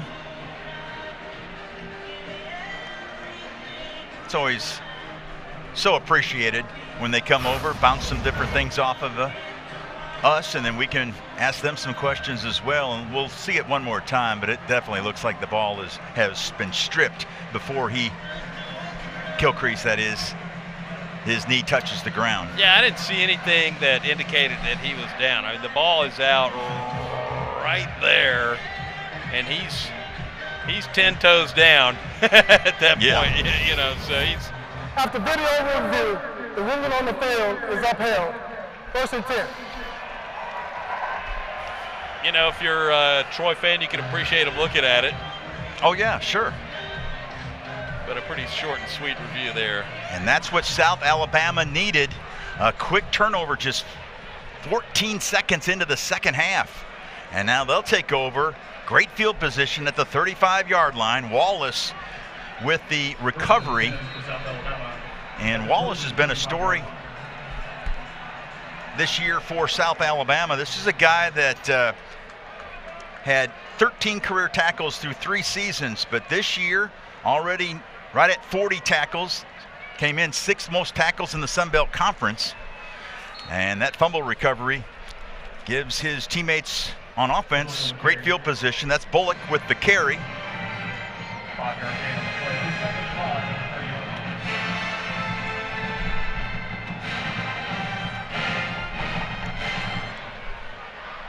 South Alabama keeping it on the ground, very close to a first down. That's Bullock again. Boy, he's a bruiser. Yeah, he runs hard. He's able to bust in that hole. You can hear the pop all the way up here where we are right now from the field level. Just loud pads popping. This is physical football, rivalry football, the way they're running that football here. One of the top rushers, not only in the Sun Belt Conference, but in the entire group of 5. And Bullock continues to add to his totals, as does Davenport, although that is Justin Poe. First time we've mentioned the junior from Davidson High School there in Mobile, playing against his hometown team, making the tackle there for no gain. Yeah, that's the first time we've been able to say his name in a little bit of time here. But coming out of Davidson and Mobile, you know, I think every good football team in the Southeast has a kid from Mobile on the roster. Such a recruiting-rich area. That's Phillips now, Keenan Phillips. It's Bullock, Phillips, and Martin. All three of those, and they get their share of carries. And Major Applewhite kind of goes by whoever's hot when it comes to the second half. He goes with the hot hand at running back. It kind of feels like that's how you should do it. Right. Yeah. Phillips is the tailback to the right of Davenport. He'll run it up the middle. Looked like he slipped a bit. Fell forward to pick up a couple. And it's going to set up 3rd down and long for South Alabama. You certainly don't want to force something that's not there, you know, like, for example, and by the way, this 4th down is just outside of the red zone on the 22-yard line. Yeah, I beg your pardon. I said 3rd down. It is 4th down, and it's going to be a 40-yard field goal attempt for Hamilton DeBoyan out of Alpharetta, Georgia. His career long is 47 against Coastal Carolina this year. There is a flag on the play. I think we're going to get a false start here. And that'll push it back 5 more yards. That's actually looks like it's going to go against Troy. Okay. Offside, defense, in the neutral zone, at the snap. 5-yard penalty, remains 4th down. Let's look at it again, Ben. I will say, I noticed on 3rd down a moment ago that, no doubter. But the South Alabama offensive line. 5 starts on the defense, penalty is declined. Results of the play is a field goal. So Major Applewhite says, I'll take the 3 instead of trying to go for it maybe on a 4th and short. Timeout. And so it's 14-10.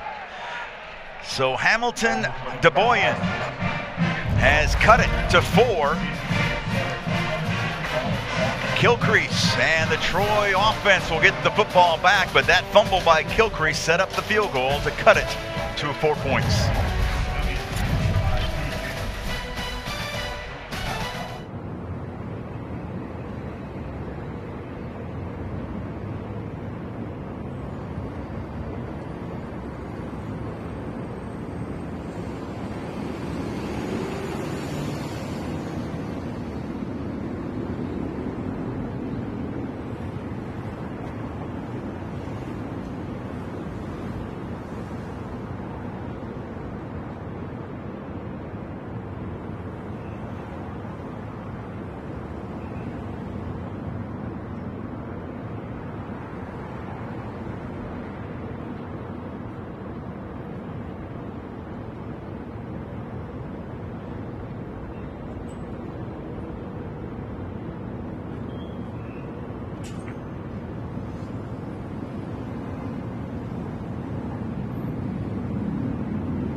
Jared Parker has been involved in some terrific rivalries through the years as an assistant.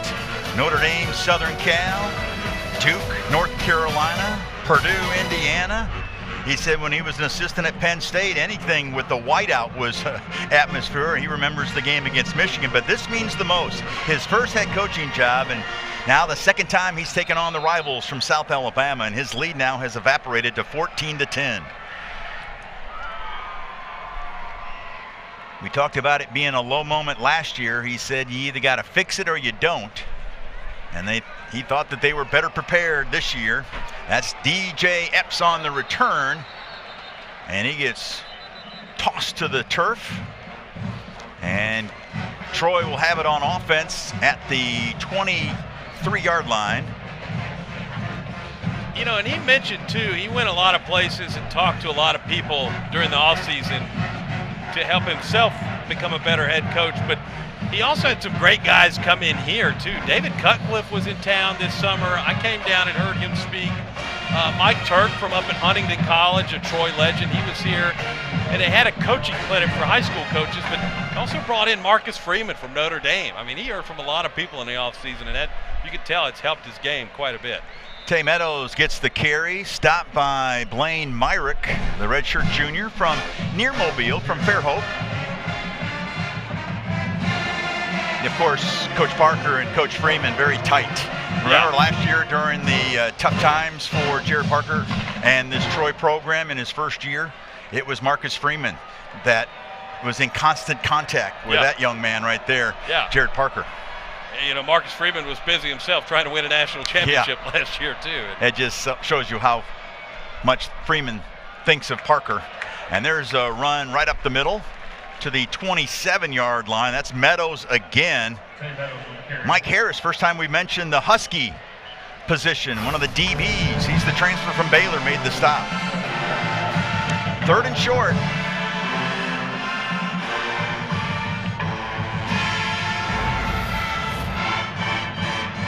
Let's see if Gilcrease, he's got 73 yards on 9 carries so far. He's averaging 8 yards a pop. Let's see if he'll try to carry it for the first down or if he'll give it to Meadows. He gives it to Meadows, and he is hit. He might have lost a half a yard. I think he did. Yeah, Meadows going to come up short there on that 3rd down run. That was Waller, Emmanuel Waller, out of Oak Mountain High School there in Birmingham, transfer from UAB. And so here's Ray Guy, National Punter of the Week. Evan Crenshaw, he is uncoiled on some this year, that's for sure. Of course, replacing Robert Cole. Crenshaw actually kicked against Troy in the 2022 Sun Belt Conference Championship game here at Troy. Oh, great coverage. Tremendous punt and wonderful punt coverage by the Trojans. That's been a couple of great punts for this team tonight, and the coverage has matched. Special teams can make for a special night, and Troy special teams certainly keeping them in the game through this game so far. South Alabama will have the football when we come back. This Jaguar defense is stepping up and keeping the Trojans offense quiet here in the second half.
we highlighted Kentrell Bullock in the open, and he has picked up 55 yards so far, averaging just over 4 yards a carry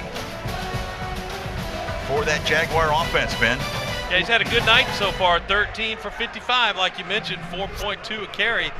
Give the ball to that man 3 times, it's a first down. I mean, he's had a great night, and he's had a great season, too. He's been very reliable for this team. He averages on the year coming into the night 4.7 a carry. He's got 5 touchdowns, and he can even go out and catch a pass for you. Right now, you got Phillips in, and he gets the carry. Phillips just over 200 yards on the year. He's got just over 20 here tonight.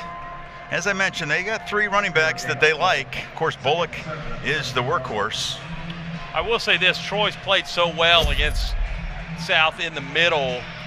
They're going to have to branch this outside, short passes out to the flats. Something's got to open this up for this South Alabama offense here. And a flag. No, that's not going to help the cause. False start, offense, 79. 5-yard penalty, remaining, second down. That was Jordan Davis, second time he's been called for a miscue here tonight. You know, and the thing is it's not necessarily the fact that you got a flag. Sometimes it is where you got it. And inside your own 15-yard line is just not going to cut it. That's not going to help you win a conference game on the road. Let's see if Davenport looks towards Boyson. It's his 61st game in 7 years, all at South Alabama, which is saying something these days, right? To be playing 7 years in college is something, first of all, but then to stay all of them at the same school. That's Justin Poe making the play on Keenan Phillips. You know, this day and age, that ought to qualify you for a state retirement plan. It really is. He's one of the most targeted players in the Sun Belt. Highest graded Group of 5 wide receiver in week 3 by PFSN College. Let's see, Boyson will get the reception. Close. Nope, Close that's to a first down. It's going to be enough for the first down, yes. Yeah, he was right there on the line. Able to push it across for a first down. And South going 5 wideouts there, trying some different things here to get some offensive momentum going. They got that first down, and after going backwards inside their own 15 and able to push this thing out toward the 25-yard line. Boyson had that long TD reception in that game against SEC foe Auburn on the road. Davenport, far side, incomplete. He was looking for Keenan Phillips out of the backfield. One thing this offense does, it does well, is a lot of it's a jazzy-looking RPO, run-pass option. He's able to put the ball out and fake a handoff or pull it back or hand it off if he wants to. And then on occasion, we haven't seen this tonight, but they'll pull that tight end from the far side and bring him in front of the quarterback too as another alternative, somebody to hand the ball off to or throw it to. Here's Phillips around the perimeter. He's got the first down and then some. Knocked out of bounds at the 44-yard line. And the Jaguars starting to roar a bit. That was T.J. Thompson on the stop, the junior from Bolton, Mississippi. Yeah, to play like what we saw just a moment ago, that RPO spreads things out a little bit for this defense, makes them think about a bunch of different options. South Alabama able to run and gain another first down. Great run. Well, that's what Jared Parker was talking about to us yesterday. Win the rushing battle. That RPO on the perimeter was a concern. That rushing battle was going to be critical to who wins this one. And there's Davenport breaking free. It's a foot race, and he's going to win it. Davenport. Touchdown, Jaguars, and South Alabama has its first lead of the night. Well, we'll need another look at that one because Davenport able to slide through untouched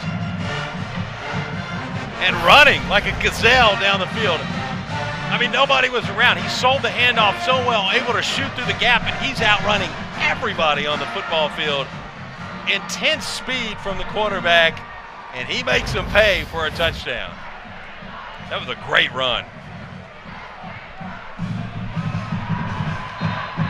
DeBoyens extra point makes it 17-14, South Alabama. Davenport with a 56-yard touchdown. And this chunk play, an explosive play out of Davenport. The transfer from Utah State has given the Jags their first advantage of the night. Kickoff straight ahead, 7 minutes left in the third.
Major Applewhite, boy, he was a big play quarterback in his playing days at Texas, and he's got a playmaker at quarterback in Davenport as Bishop Davenport, 6'2", 210, the redshirt junior out of Spring, Texas, and he was mighty smooth on that scamper.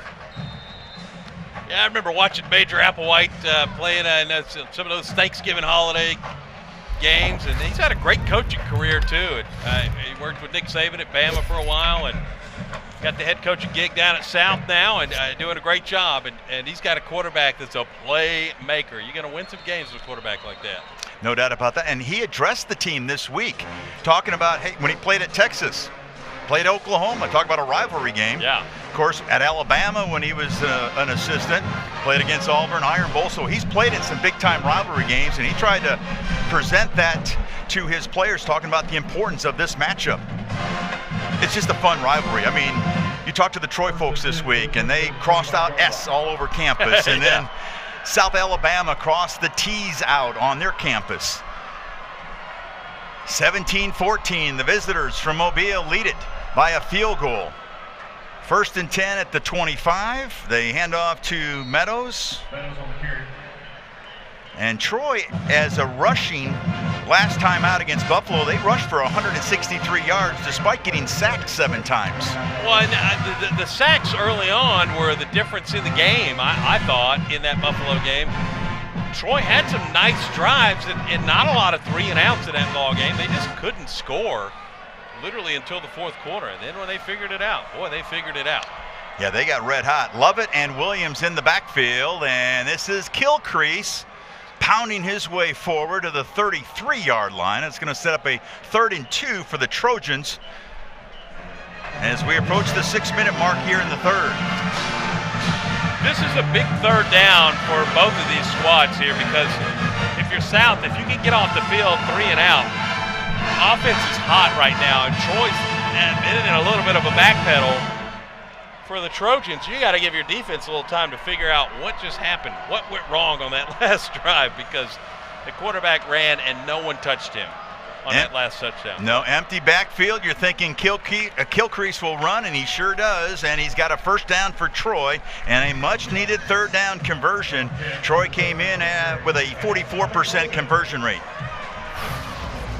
Yeah, another shot of that, and he's run all day right up the middle. What I like about Kilcrease, he's not afraid to get hit. He's a tough kid. That's also what I don't like about him, too, is that he'll go and take one like that. Troy was 2 for 9 on 3rd down, so that helps. That's the third down conversion of the evening. 1st and 10 at the 37. Kilcrease, a little play action, looking for a chunk play. He's got a man wide open. Caught! Oh, what a pass and catch. That's Trey Taylor, the senior out of Shreveport, showing off that speed of 23.6 miles per hour. And I think he got every bit of it right there on that play, too. He'll get another look at that reception, but Kilcrease sells the play action pass. Troy's been lulling this South Alabama defense to sleep, running the football so much. And look at that, the diving catch, spinning the football. That was a beautiful play. 5'6", 140. But Taylor played big on that reception and a flag. Troy, first charge timeout in the second half, 30 seconds. So Parker calls a timeout. There's a flag on the far side of the field too, and we'll have to see what that is also, but there may have been a flag for a false start. There was no foul on the play. The timeout was called. Yeah. I thought maybe the time clock, the play clock was running down. Okay, so that's. Let's go back to that. 3-second game clock to 4:32. All right.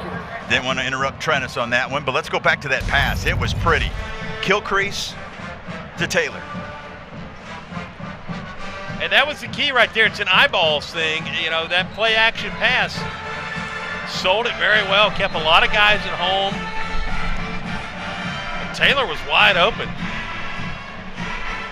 Able to haul that thing in. Now, the scariest part of that play was the potential overthrow, but Taylor, man, you got to love your receiver who will dive out and catch that pass like that, put his body on the line with the game on the line in the third quarter. That was an important catch for this team.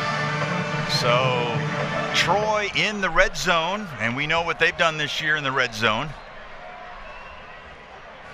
That's Meadows in the backfield, and he'll take it down near the 10. I think they're going to mark it at the 11.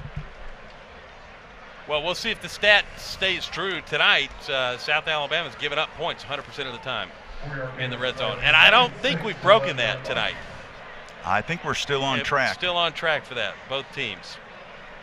Troy coming in averaging 20.5 points per game this year. They've got 14. They're going to try to, with a touchdown, they would equal their average on the year. Second down, Kilcrease, far side, diving attempt, incomplete. He was looking for Taylor again. Boy, that felt risky. That was a risky-looking pass there out to the left-hand side. But Taylor, I mean, you got to love what this guy will Superman lay out for one every single time. I said Taylor, I beg your pardon. I think it was Mothershed on that far side. So I apologize. The 8 and the 0. It's tough on that far side. Elusive there, yeah. And I tried to eat as many carrots as possible. Here's a swing pass toward the end zone, into the end zone. T.J. Epps. Ruling on the field is that the runner was down at the 1-yard line. First Well, they'll let the fight song continue. Let's just finish the fight song, but he's going to be just shy of that first down. Stadium wants another look. I want one too. I thought he maybe got in there, but let's see. Looking closely. I think he did score. The on the field is that the runner was down at the 1-yard line. The previous play, the video review. Timeout. That looked like a touchdown to me. Yeah, certainly. I think he scored there. I'll take another look at it just to be sure, but the crowd certainly letting the officials hear it for that call. That student section, boy, it's thick across the way, isn't it, for Troy? And yes. And right there on top of that play, too. Right. So another look here. There's Epps. Look at the effort by Epps. Yeah, I mean, looks pretty plain to me. The ball's across. This is going to be a better angle. See if that knee goes down. Ball's across. Hits. That's touchdown. 100%.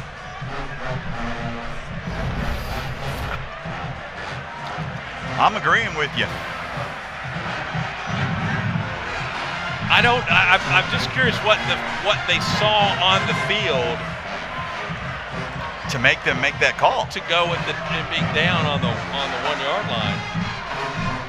And sometimes it's the angles. You know, don't get mad at the officials at home. But sometimes it's just literally the angles they have. They don't have the camera angles that we have. Two sets of eyeballs can only see so much. But that was certainly no indication at all that he was down. At the video review, the runner crossed the goal line, resulting in a touchdown.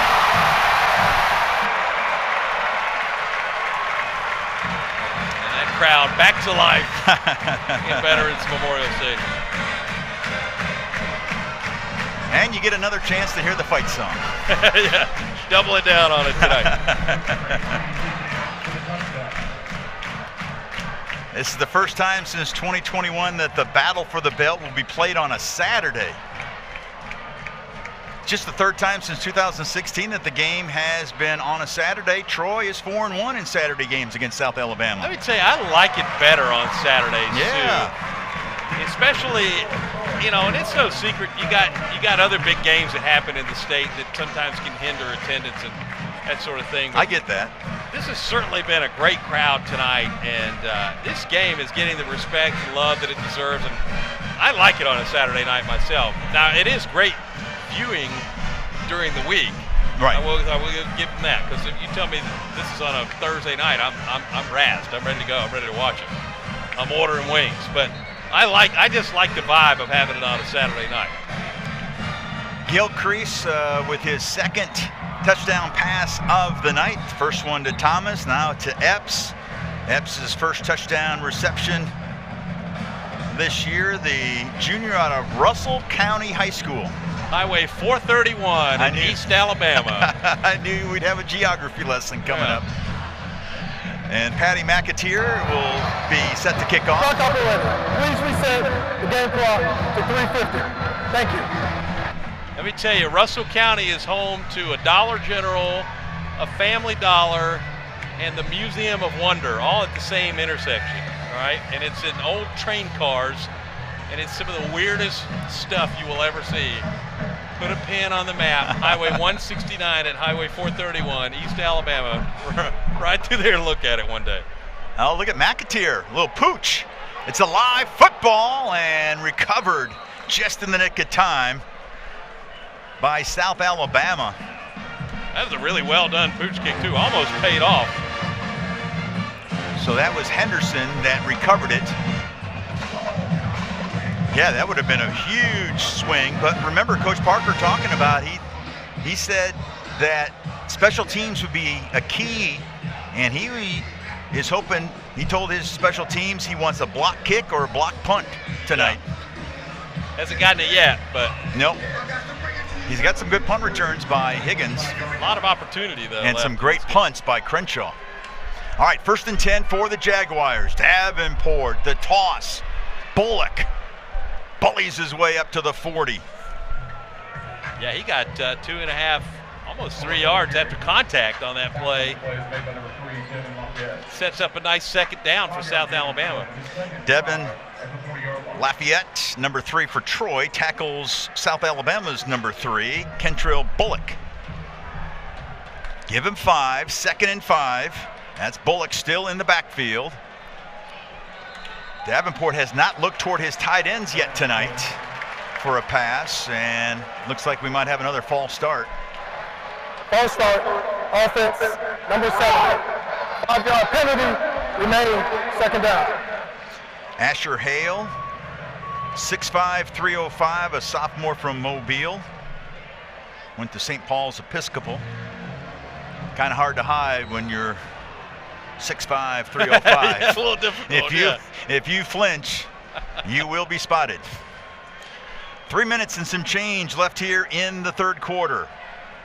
Bullock lowers his head, gets back to the original line of scrimmage before that penalty, and it'll set up 3rd and long. Well, you mentioned St. Paul's. That's another one of those storied programs out of Mobile that just cranks out talent. I don't know how they do it, but I'd love to learn. I mean, St. Paul's one of those teams that'll crush your dreams in the playoffs. We've done it many times. A lot of great football programs in that Mobile area. 3rd and 9. Davenport. Will he look for Voisin? He's scrambling. He's going to try to run for the 1st down, and he will get the 1st down. We talked about it right from the get-go, that this guy, his legs can beat you as well as his right arm. I'm going to go on a stretch here and say that, you know, in the first half, he wasn't running the football like this. He had that incident where he got pulled down by his hair. I don't think he felt great in the first half. I think that really, really hurt what happened. I mean, he was yanked by the braids in a pretty violent fashion, and he didn't run the ball a lot after that for a while, but he seems to be back up to full speed now, and watch this. A little trickeration. Davenport gets hit when he throws it, and it was just a duck, a wounded duck. And Jaquez White came in, another corner blitz dialed up by Dante Wright, the DC for Troy. Well, I was just talking about the guy. There's no foul for intentional grounding. Number 5 for the offense was in the area. 4th down. Correction, 2nd. I was just talking about the guy maybe feeling a little better, and then he gets hit like that. Yeah, no foul for intentional grounding, because when you get hit like that throwing the football, it's going to do what it did. 2nd and 10. Davenport using those legs into Troy territory at the 49-yard line. That's Joe Lott, the backup free safety, making the hit.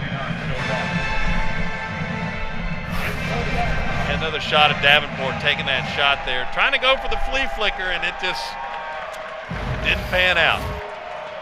I love the gadget plays, though. Oh, looks like there was either a false start or it's going to be offsides. We'll see.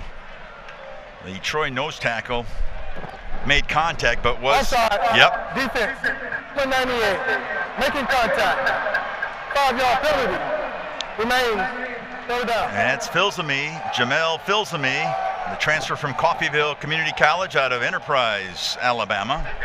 It's 3rd down, still 3rd. There have been a couple of opportunities in ball games where, and maybe a little bit of lack of discipline on that defensive front for Troy has jumped out and cost the team, and that was a big penalty right there, especially if this is converted for a 1st down. Running back has it. And the handoff to P.J. Martin, and he's got the 1st down. Trennis keeps his mic on. Yeah, it's a little hot on the button there, Yeah. but. So Martin has the 1st down, and South Alabama moves the chains. We all do it, Trennis. We all do it. Yes. A little bit different formation here for South this time with 3 wideouts to the left. Spinning his way is P.J. Martin.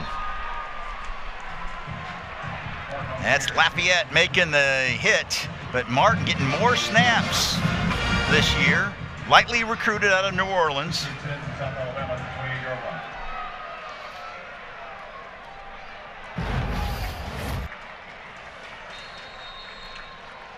Same back again on the carry.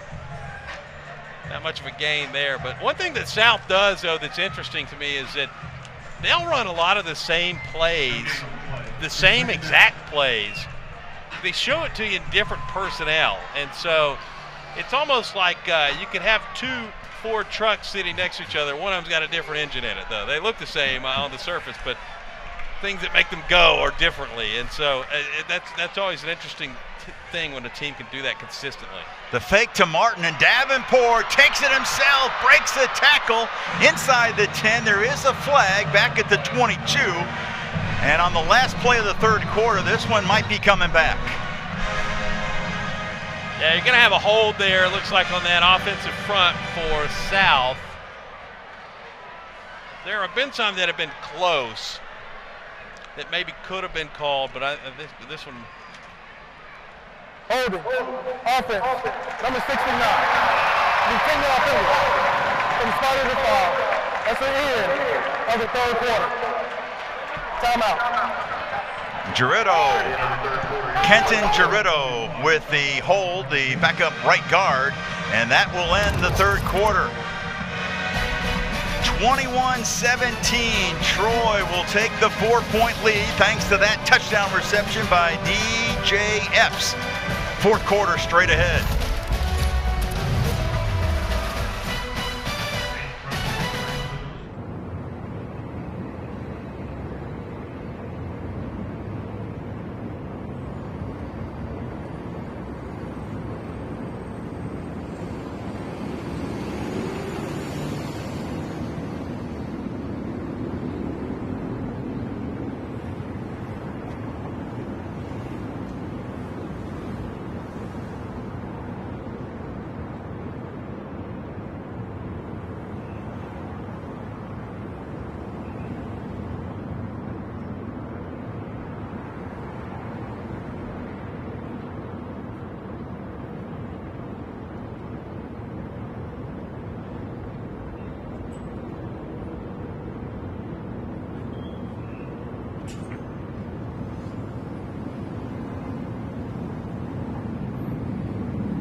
Love me some fireworks, and it's a tradition here at the Vet in Troy. At the end of the third quarter, plenty of fireworks. Now you see South Alabama's cheerleaders, there's a couple of them missing. We'll tell you why after this play.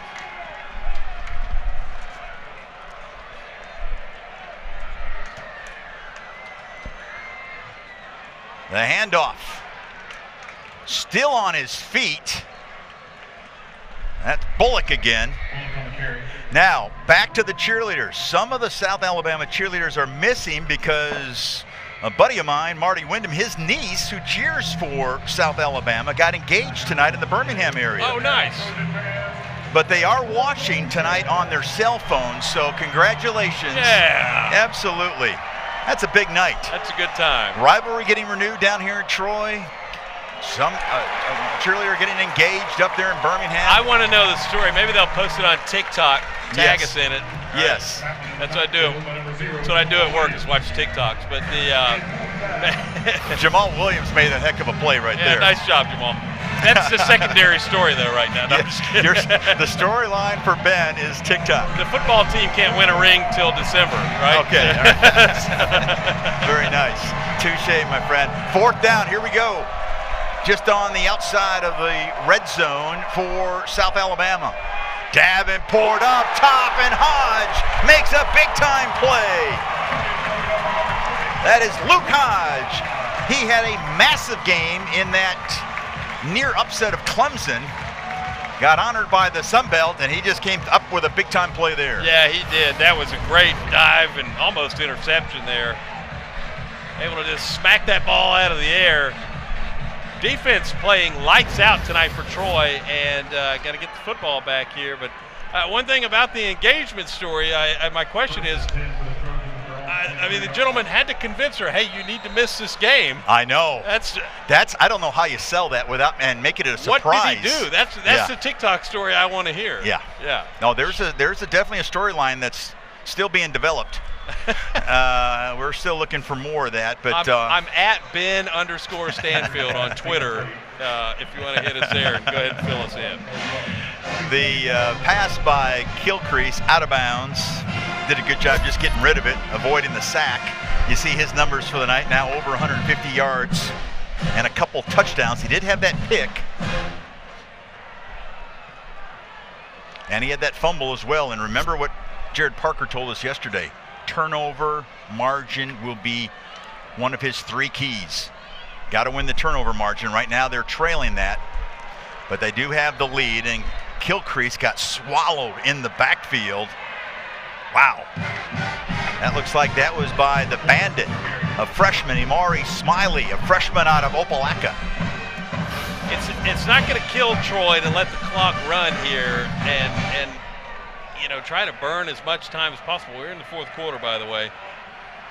But you do need to come up with points, because if you keep it close like this and give South Alabama and Davenport the ability to run the football again, that guy can change this game on a dime.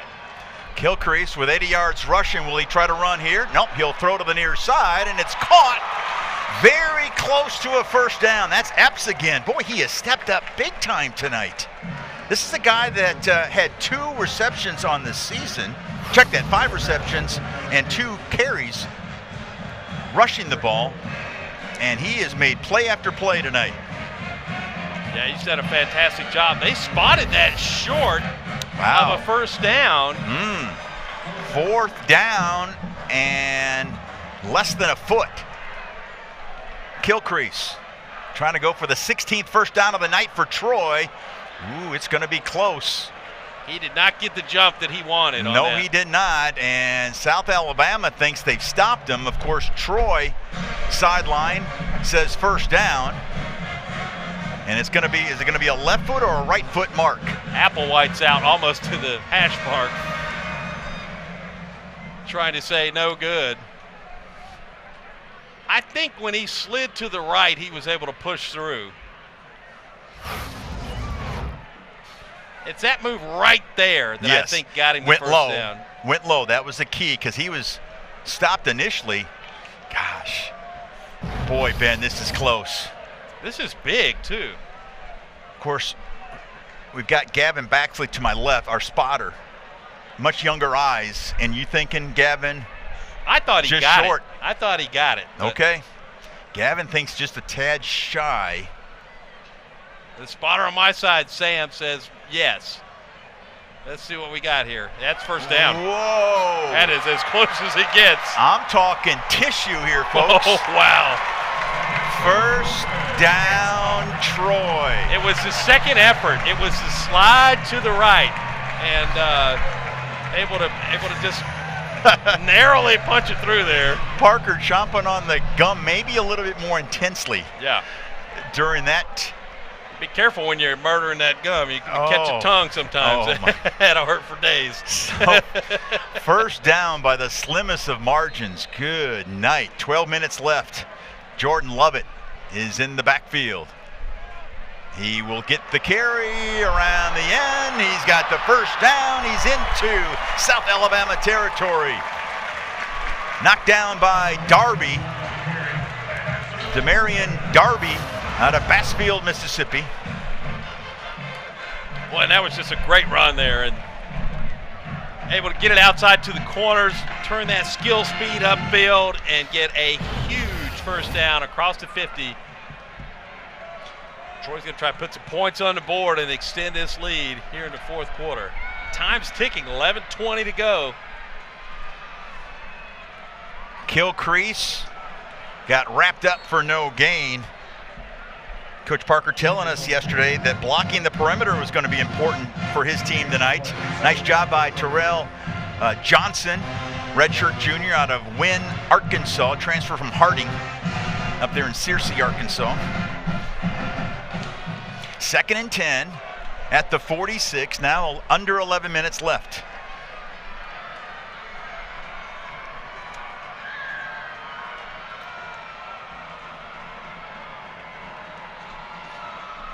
Kilcrease on the option. He falls forward to the 42-yard line. Sean Reagan, I thought it was an interesting conversation as Johnson picks up another tackle. We were talking about some numbers for him and to be successful. He said last week the quarterbacks ran combined 73 yards. This week he said if our quarterbacks rush for 63 or more, he likes his chances. And right now, Kilcrease obviously over 63. Let me tell you what I like about that last play, too. That was big boy football play. Heavy set to the left side. Kilcrease keeper. He runs it right behind him, and they said, South, I dare you to stop it. And it picked up pretty decent yardage. 87 yards for Kilcrease. This time he's going to go up top. Got a man open. Caught. Down near the 15-yard line. That's Trey Taylor again. Boy, he's had a nice night. Senior out of Shreveport. I got to see this again, how he's able to catch that football, because he was on his knees, able to turn around and reel that thing in. Nice catch by Trey Taylor. And again, a comfortable quarterback in the pocket was able to make that throw and push his team inside the red zone. Remember, South has given up points 100% of the time this season inside the 20. See if that stat holds true here. Troy keeping it on the ground. That's Meadows again. That's his 14th carry of the night. Right at 50 yards for Meadows.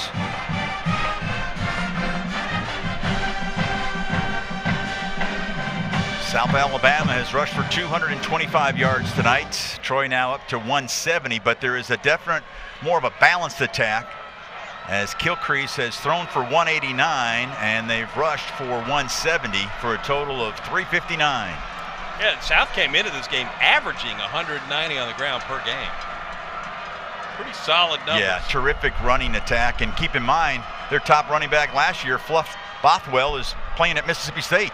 There's Kilcrease falling forward down to the 14-yard line. Just imagine if they had Bothwell. He nearly led his new team to an upset of Tennessee last weekend. Carried for over 100 yards. Playing Texas A&M tonight. Yes. Kilcrease now has a 3rd and long scenario. Needs to be careful here. Troy already with 2 turnovers. You want to at least get some points inside the red zone.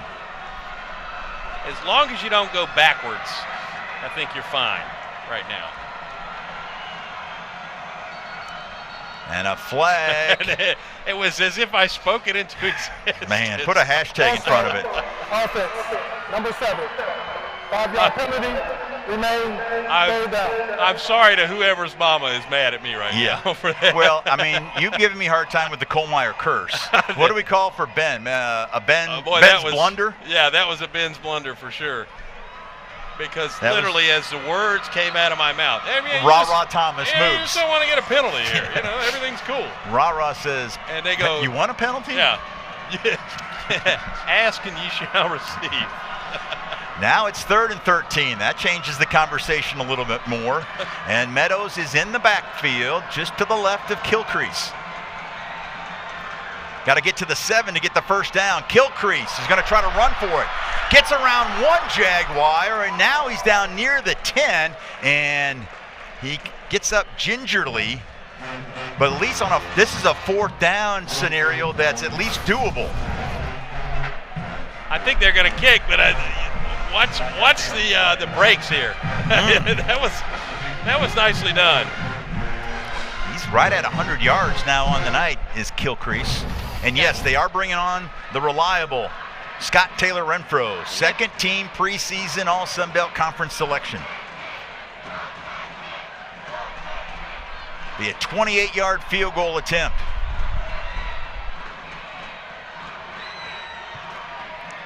The operation's so important on that. You got to have the snap, you got to have the hold, and you got to have the kick, and check, check, check for Troy.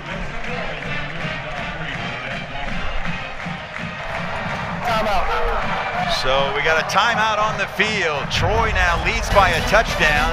The big play to set up the field goal. This pass from Kilcrease to Taylor. That put the Trojans into the red zone, and then Scott Taylor Renfro splitting the sticks. Troy's kickoff is coming up next. They lead it by 7.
All right, the kickoff by Mateer is another touchback.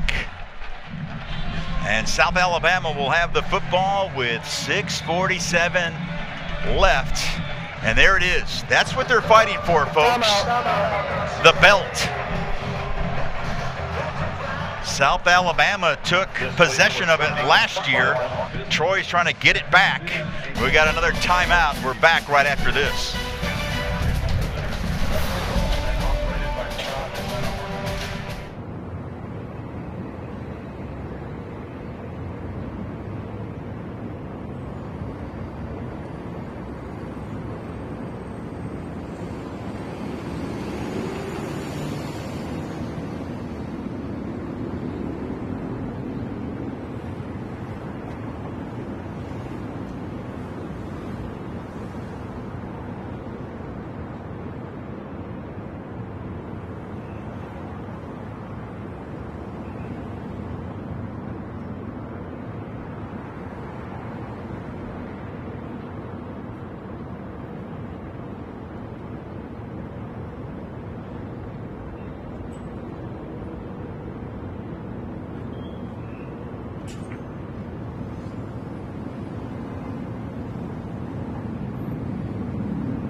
All right, let's take another look at that belt. The battle for the belt. There you see it. That's what South Alabama has had possession of the last year.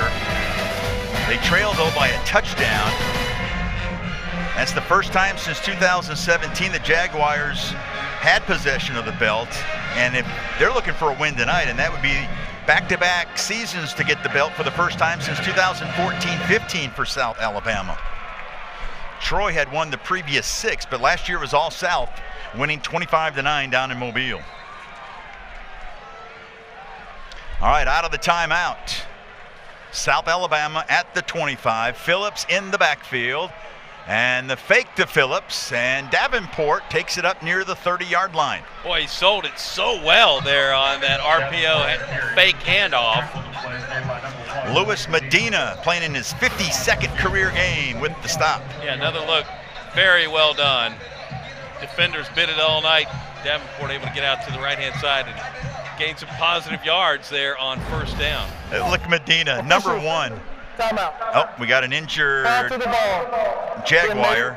That's Asher Hale, the sophomore from Mobile.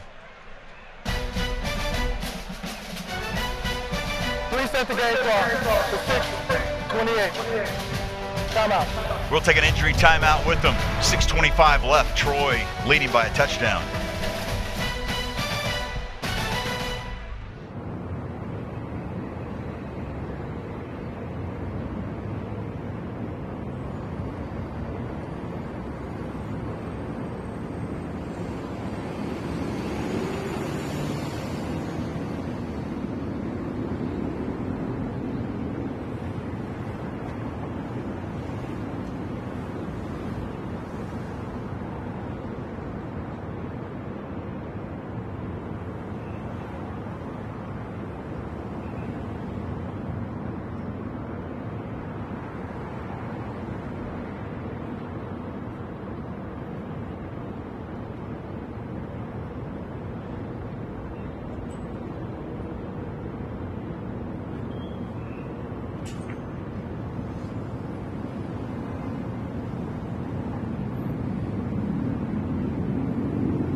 .28 left. Troy leads it by a touchdown, and that is the new practice facility here on the Troy campus.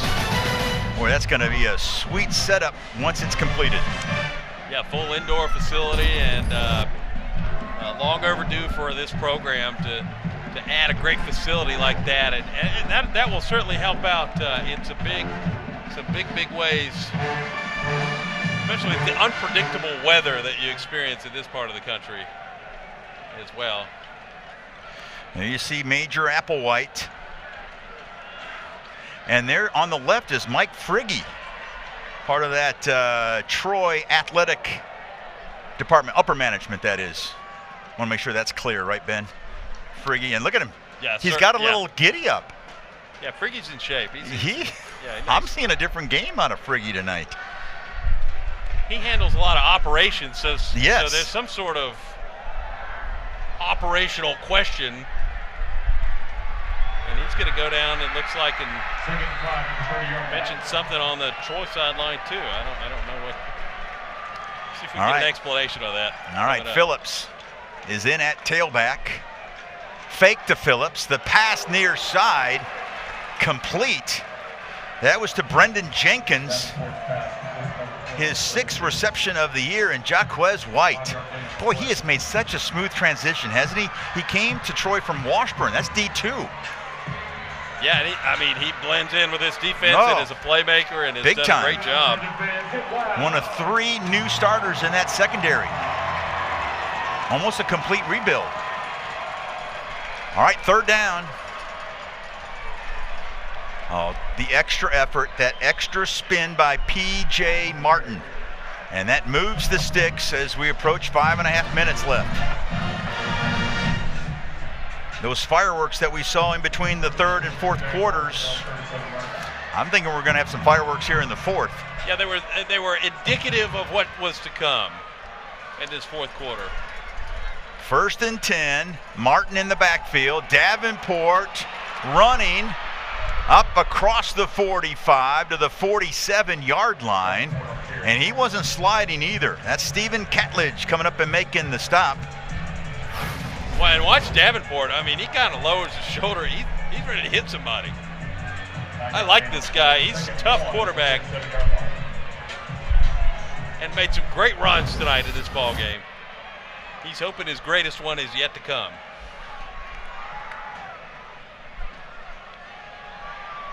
That's Phillips, left side into Troy territory, and another 1st down for the Jaguars.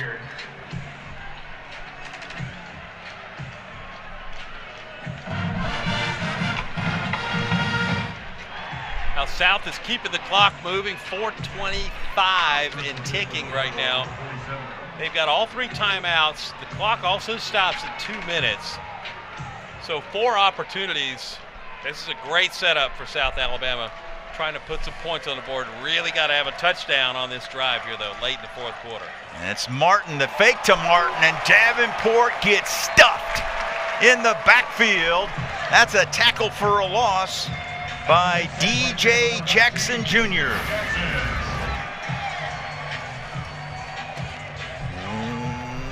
Wham. Take a seat.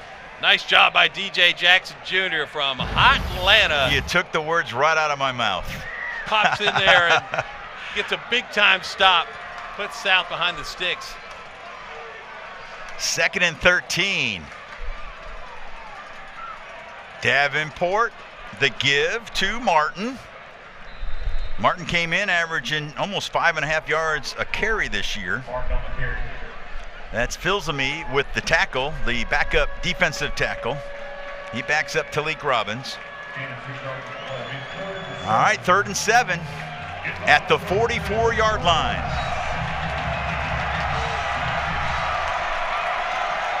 South Alabama this year, 38% conversion rate on 3rd down. And it's 4-down territory. They don't have to get it all. They're 7 for 13, though, tonight, so better than 50% on 3rd down. Davenport with some time, drops it to one of his receivers, that's Voisin, but he is tackled immediately by Jaquez White.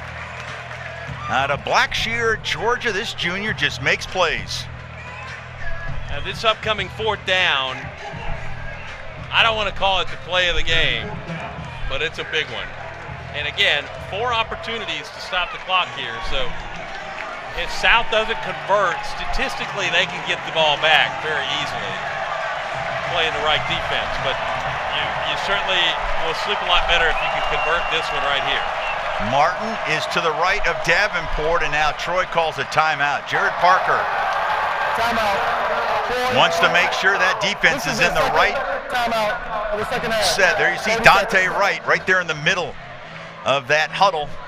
He's the man with the plan on the defensive side for Troy, and now Major Applewhite. Let's see what he can dig into his bag of tricks. It's 4th and 6, and the way this team runs the football, you saw him on 2nd and long a moment ago, just casually gain 8 yards. They run the ball very effectively. I don't know that I would keep it on the ground in this scenario. If I'm South, I'm probably throwing out to the flats and hoping my skill guys can turn it upfield. Totally. I don't think I'm going with a deeper ball or anything across the middle, because that hasn't been there tonight for this team. Troy's secondary has been real locked down tonight. They've played very well. a lot of the successful pass attempts for South have been out in the flats to turn it upfield. So if you're Troy, you cannot let them turn corners on either side of the field. You have to contain that and keep it locked in. Dante Wright, the DC, says they've got to have better pass drops when it comes to his defense. Dropping in pass coverage. Most likely a pass coming up. 4th down, here we go. Davenport, complete. Voisin breaks a tackle inside the 20 and knocked out of bounds at the 15-yard line. How about that 4th down conversion? Davenport to Voisin. And Lafayette saves the touchdown. And we have reached the 2-minute timeout. Davenport in South Alabama. They still have a pulse. Final 2 minutes straight ahead.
South Alabama and their cheer section along with the band, hoping that they're got a little celebrating left in them tonight. Their offense is at the 15-yard line thanks to this 4th down conversion. Voisin, you can see why he's second in the Sun Belt, 8th in all of college football in receiving yards, now over 500 on the year. Inside the red zone where Troy gives up points 100% of the time this season. You see now 6 targets for Voisin tonight. Wide open touchdown. That's Kentrell Bullock. He can beat you with his legs on carrying the football, and he also can receive as well. And this one is an extra point away from tying it with $1:54 left. Out of the backfield into the flat. He was wide open and had green turf in front of him all the way to the end zone. All he had to do was not trip after he caught that football. Boy, how about the wide range of emotions? 4th and 7, a long pass to Voisin, and the next play, a pass for a touchdown. This is the extra point of the game so far. No problem. for DeBoyan. Hamilton DeBoyan, the redshirt sophomore, and we're tied at 24 with 1:54 left. The good news, if you're a Troy fan, there's still plenty of time, and the Trojans still have a timeout.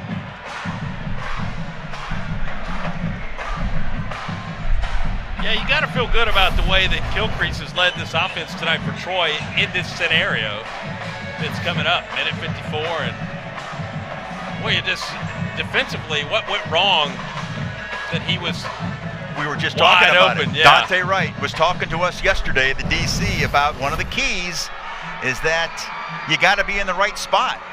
Your drops when it comes to pass coverage, and that was honestly a miscue. 2 plays in a row of taking nothing away from what South Alabama accomplished, because those are 2 great plays, but busted coverage. Your ability to show them offensively that they should be doing something differently defensively had this team confused. South Alabama able to capitalize, put points on the board, and we got ourselves a dandy little football game here. Epps and Higgins back deep, and Epps will watch this one bounce out of the end zone and a touchback. And so let's see what Tucker Kilcrease can do. Jared Parker. He knew this would be a tight one. He said he was hoping for an easier day at the office, but he knew better. We knew better. And he's got just under 2 minutes left with a guy, Kilcrease, that made 2 starts last year, his 4th year in the program. Remember, he had a big 62-yard pass against Iowa last year. I think it was to Devontae Ross. He's going to go up top on this one on first down. It's complete. And staying inbounds and able to get the first down, that was Roman Mothershed, the sophomore from just up the road in Montgomery. Teams will surprise you a lot of times, too, in this 2-minute drill, because they're able to go out and play with quick pace like that. Catch the ball, try to turn it upfield if you can, get out of bounds, keep it moving, and play with some pace. And it takes a lot of thought out of the game, too. That's why you see a lot of teams move the ball very successfully 2 minutes. The play action to Meadows, and this one nearly picked off. Wow, that was close. Was that Caleb Dozier? Yes, Dozier out of Dothan, Alabama, the redshirt freshman, transfer from Georgia Tech. That would have been clutch if Dozier could have come up with that one. Boy, he had a hand on it. Almost able to pull it in. 2nd and 10. Obviously, the clock stops at $1:43. Kilcrease trying to run, and there is no room in the end. That's Dozier, who almost had the pick. The last play comes up and makes the stop. And now a timeout for South Alabama, because Major Applewhite is sensing. Timeout. South Alabama. First round of the second half. He can get a stop here, then get the ball back. To 1:33. So the clock's going to add a little bit of time back, 1:33, as you heard there. But yeah, you're right, Will. Major Applewhite smells blood in the water. Sure he does. Shark instincts coming out right now. Calling that timeout. 3rd and 10 for Troy. You have to convert this, because if you don't, you're in a situation where you're forced to punt the football. Now, the good news for that is that Troy's punted the football very well. The bad news is that South has moved the ball very effectively the last couple of drives here. And so I wouldn't, if I'm South Alabama, I wouldn't be afraid to get the ball at any spot on the field right now with this amount of time left. Especially if you get the stop here. They got 2 timeouts left, too. I know. It's 3rd down and 10. Kilcrease. I'd look for some sort of rollout where there's multiple options, either to run the ball or throw it with some depth. Got some time. Pass complete underneath. South Alabama said, fine. You can throw it underneath. Make the catch. That's Ethan Connor, the tight end. Blaine Myrick making yet another tackle. And it's 4th down, and South Alabama calls, well, no, I thought they were going to call a timeout. Timeout. Yes. South Alabama. Yes. Second timeout. 30 seconds. I anticipated, I guess, the timeout by Major Applewhite, and he does take it. It's a smart move now. Oh, absolutely. Reset the game clock to 1:27. Thank you. Giving up that play underneath. Smart move. Keep it in front of you. Keep Troy in a situation where they, greater than 4th and 2. I mean, at this spot on the field, though, I almost would probably punt on 4th and 1. And so here comes Crenshaw, Evan Crenshaw, who has been a weapon this year.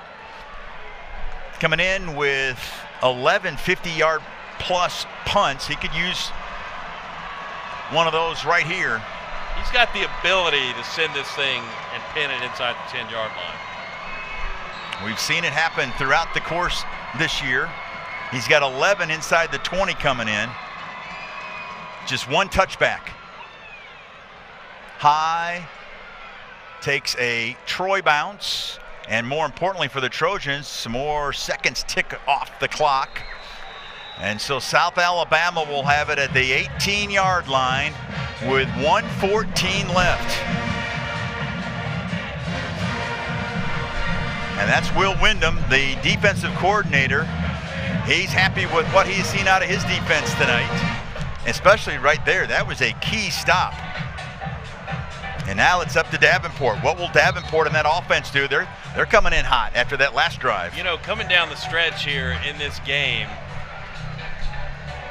this so far is jockeying to be one of the best versions of this game ever played.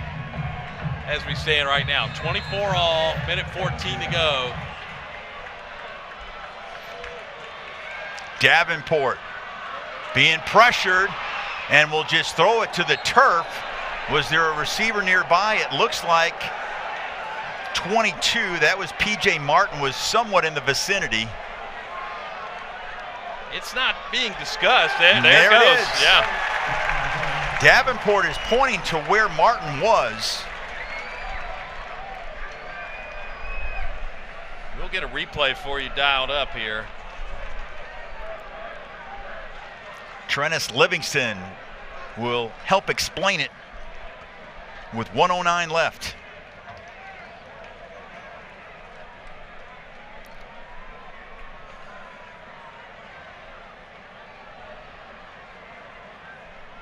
Major Applewhite talking to his crew upstairs.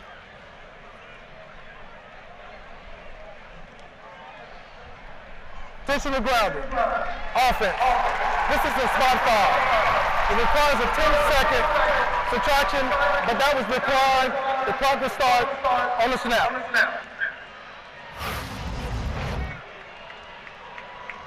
So you see, there's nothing but linemen right there. Yeah, nobody home.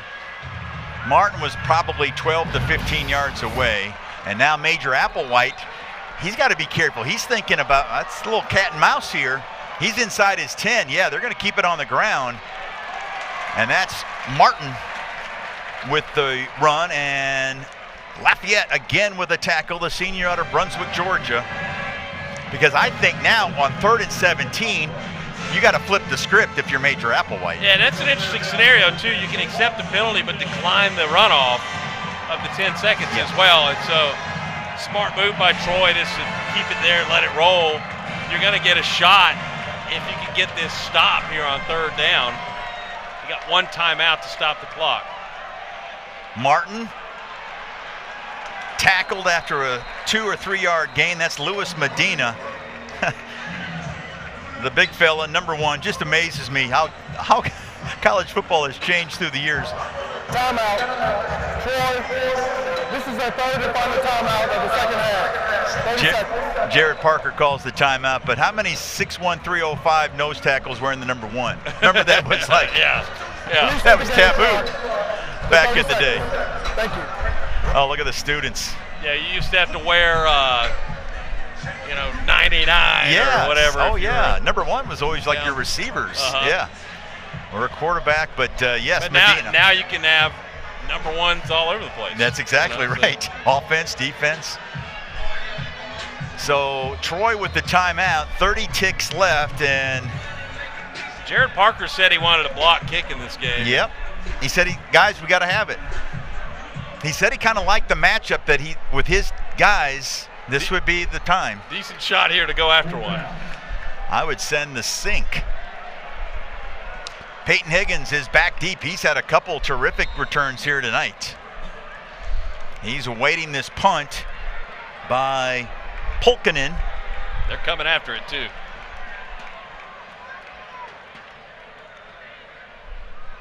No problem. Polkinen sends one high into the Troy night. Here's Higgins at his own 31.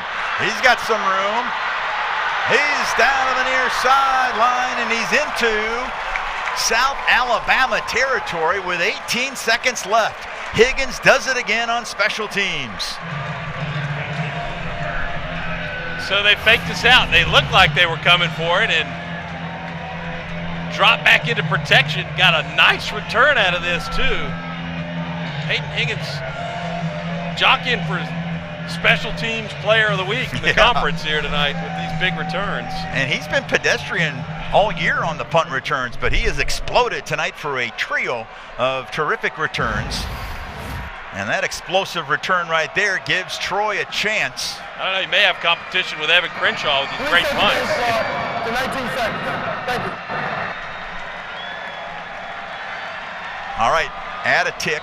So now it's 19 seconds left. No timeouts, but a first down will stop the clock. Everyone's one-on-one coverage on the right-hand side. Gilcrease being pressured, will throw it, got hit, he's got a man, and it's incomplete. There was some contact, but I don't think that there's going to be a penalty flag. And now there's 12 seconds left, and Gilcrease took one in the ribs. Man, did he get hit. Young on the coverage. The crowd wants a pass interference call. Let's see if they should have gotten it. I don't know that it was catchable where that ball was thrown. You can see the hold right there. I don't know. There may be a case that could be made there. All right, 12 seconds left.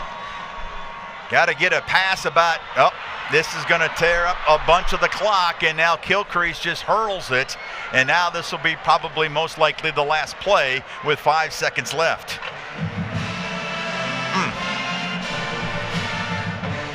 Yeah, backpedaling for his life. He did the right thing, threw it out of bounds, able to stay on his feet.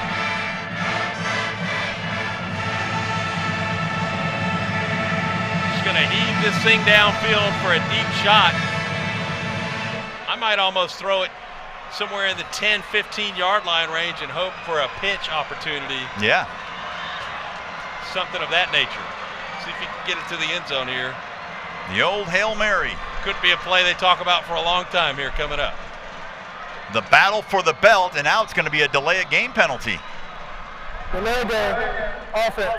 5-yard penalty, remains.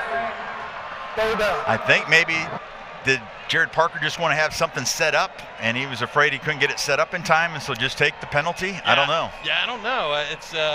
Troy doesn't have a timeout. They made some changes now. Troy's receiving group.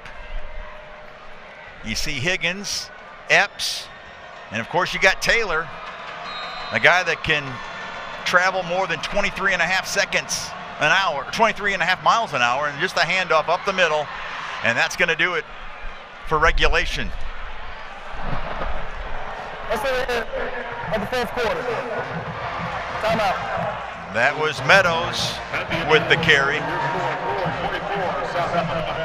And 60 minutes is not going to be enough tonight, Ben. So here we go, overtime tonight, battle for the belt. Been a fun one so far, and it rolls sure has. on. Cannot wait. Overtime coming up on a Saturday night here in Troy.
are back in Troy.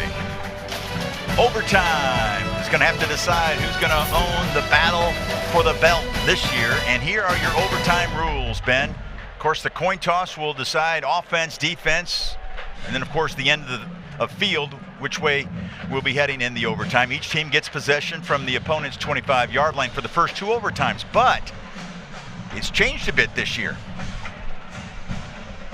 Must attempt a 2-point conversion after the second one. South Alabama, we get to call the coin toss. This is heads. This is tails. Heads. Heads is your choice. It is heads. You like offense or defense? Defense. You like to be on defense? Which end of the field would you like to play on? You'll be on offense on this end, Troy.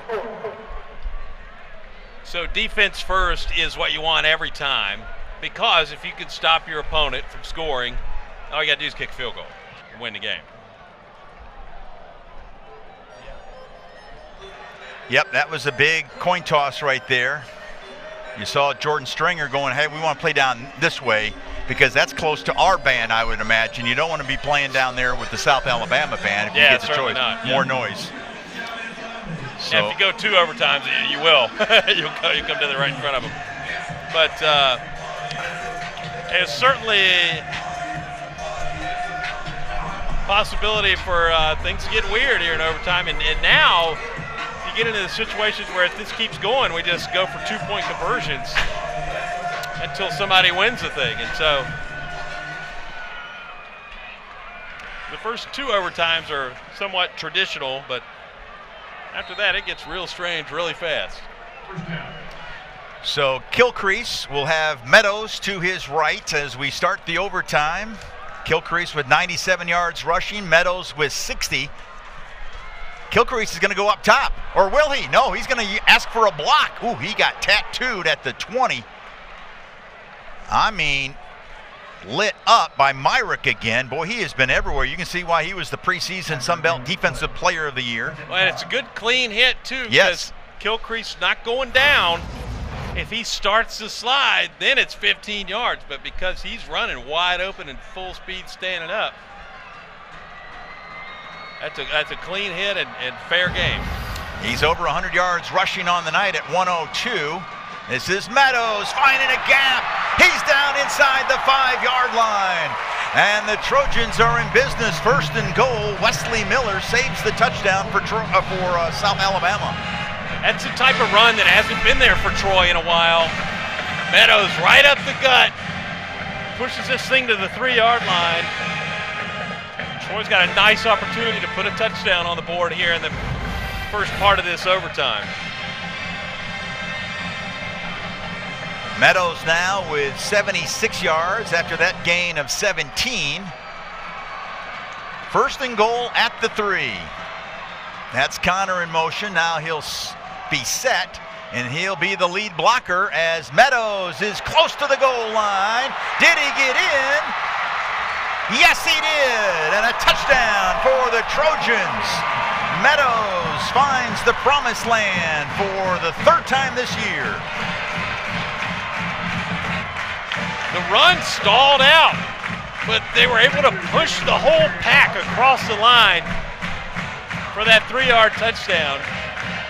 Another great touchdown for Meadows. Another look here, too. The traffic got congested. The big boys pushed it home for 6 points.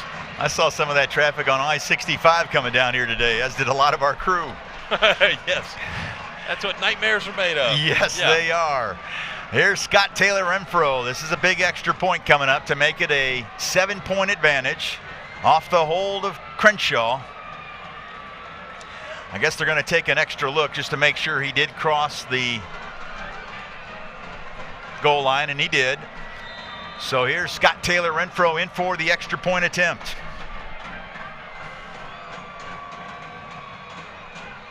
Snap, set, kick. 31-24 Trojans.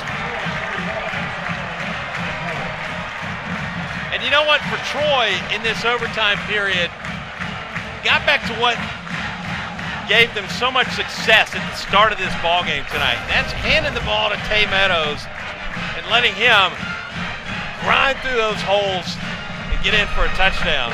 Back-to-back runs from Meadows. 6 points on the board, extra point good. And now you put it on your defense. But hey, boys, go out and win the ball game. 4 downs, and let's clock out. How about 3 plays, 25 yards? Meadows takes it in from 3 yards out, so he's up to 79. And here's a key stat. 217 yards rushing for Troy tonight. I did some research this week. Troy is 25-0 since 2015 when they rushed for 200-plus yards. Nice. 25-0. 53-2 since joining the Sun Belt Conference in 2004. First down and 10 for South Alabama, and they get a solid gain on first down by Kentrell Bullock out of Columbia High School in Mississippi.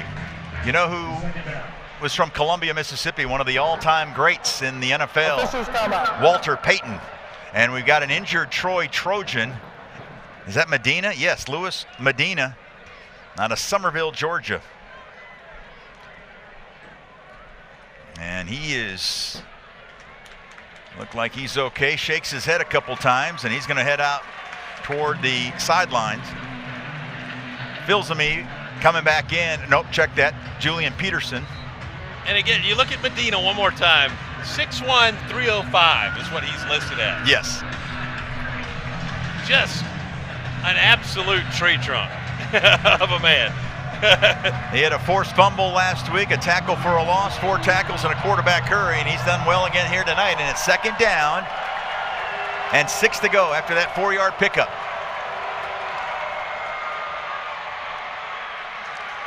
Four more yards.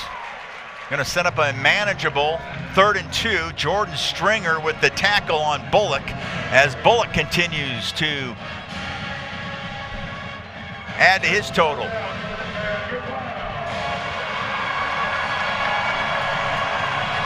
And again, 4-down territory. Everything is 4-down territory from this point on. 3rd and 2, Davenport. The give up the middle to Bullock again. He's going to get forward progress for a first down. Over 80 yards on the night for Bullock. Davenport has 72. 56 came on that touchdown scamper. Another nice group effort here. Traffic gets a little congested and the big boys push him across.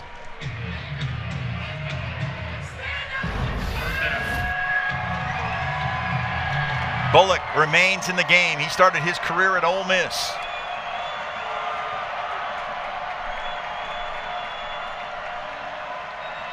And an official's timeout. I think they're going to ask to reset the play clock. The play clock to 25 seconds. Thank you. Trennis Livingston, our referee, was asking for it to reset. It did not, so he just calls the time, and now they reset it. 1st and 10 at the Troy 14-yard line for Davenport. Bishop Davenport, 2nd year in the program, 1st-year starter. The transfer from Utah State. And Davenport trying to find the perimeter. No, sir, that's Luke Hodge making the stop, and a tackle for a loss for the junior from Aniana. Yeah, watch Luke Hodge here, staying at home, playing assignment football, reaches out, gets a hold of that leg, and makes a big-time tackle. He is so fundamentally sound. Big play for Dante Wright's defense. That's how you stop a quarterback like Davenport, is you play disciplined assignment football. It's what you saw in that play there, especially from Hodge. Bullock just off the right hip of Davenport. It is Bullock up the gut. And look at that push down to near the 10-yard line. It's going to be 3rd down, but that is a pickup of nearly 6 yards. Boy, you can feel the screws tightening. There has been some drama in this one. South Alabama trying to force another overtime. They need a touchdown and an extra point to do it. They got to get to just inside the 5. It's Davenport. Hit inside the 10 at the 9, and he can't go any further.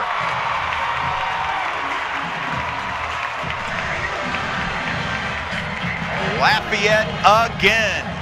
Another monster night. Phil Zami also in there, helping out Lafayette. These are the kind of opportunities that you dream about when you go play college football. 4th down against your biggest rival. A stop here ends the ball game and becomes one of the biggest wins of the Jared Parker era.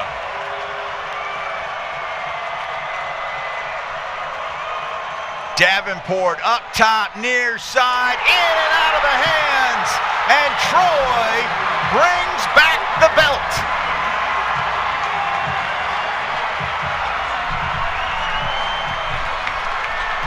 Mayhem on the football field right now.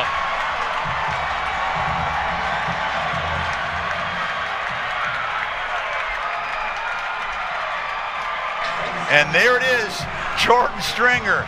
He was the first to find the belt. As South Alabama was trying to, for the first time since 2014 and 15, win back-to-back seasons. And the belt, wow. Not meant to be tonight. What a game. What a game. And let me tell you. Let's send it down to Junior. He's got a happy head coach. Coach, you couldn't ask for a better ending, man. How about that? Troy Trojans made a big step again tonight in front of a home crowd. What a feeling for our players and our staff. I couldn't be happier for everybody and the effort it just made. And what a great effort by South Alabama. This is what rivalries are all about and why college football is the greatest sport in the world. And throughout the off week, you stressed the team about keeping that momentum going from Buffalo. And they did exactly that today.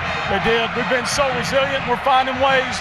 You got to win one, score games, and we're finding ways to do it. And offensively, the way you guys move the ball, that guy right there, bro, he threw for over 100 yards and ran for over 100 yards. He was a warrior. He took hit after hit after hit and didn't flinch. That's why he's becoming a really good football player, and we love what he's doing for us. And last year, you found out how important this rivalry was. You actually bring it back to Troy.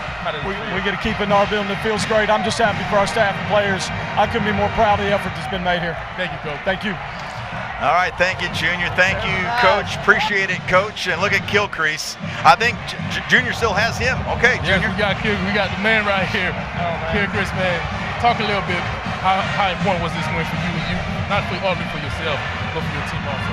I mean, it just shows how connected we are. You know, it's like there's no position group, there's no side of the ball that doesn't love each other just as much as they love everybody else in their room. You know, and like this team has been through hard. And this team knows how to handle hard. The best thing that we do is we handle it together. If we look each other in the eye and say, I got you, and they say, and you got me. So that's, I mean, it's just nothing to say anything better about this team. And when it comes down to you individually, man, after that last quarter in Buffalo, the way you stepped up, and now the way you're playing, how confident are you in yourself, and what changed?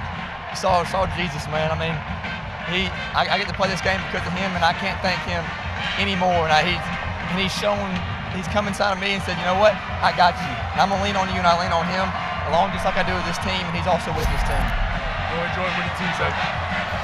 All right, thank you so much, Junior. Good work here tonight, and congrats to Tucker Gilcrease. What a night he had at the office, Ben. Yeah, he certainly did. Led his team to victory.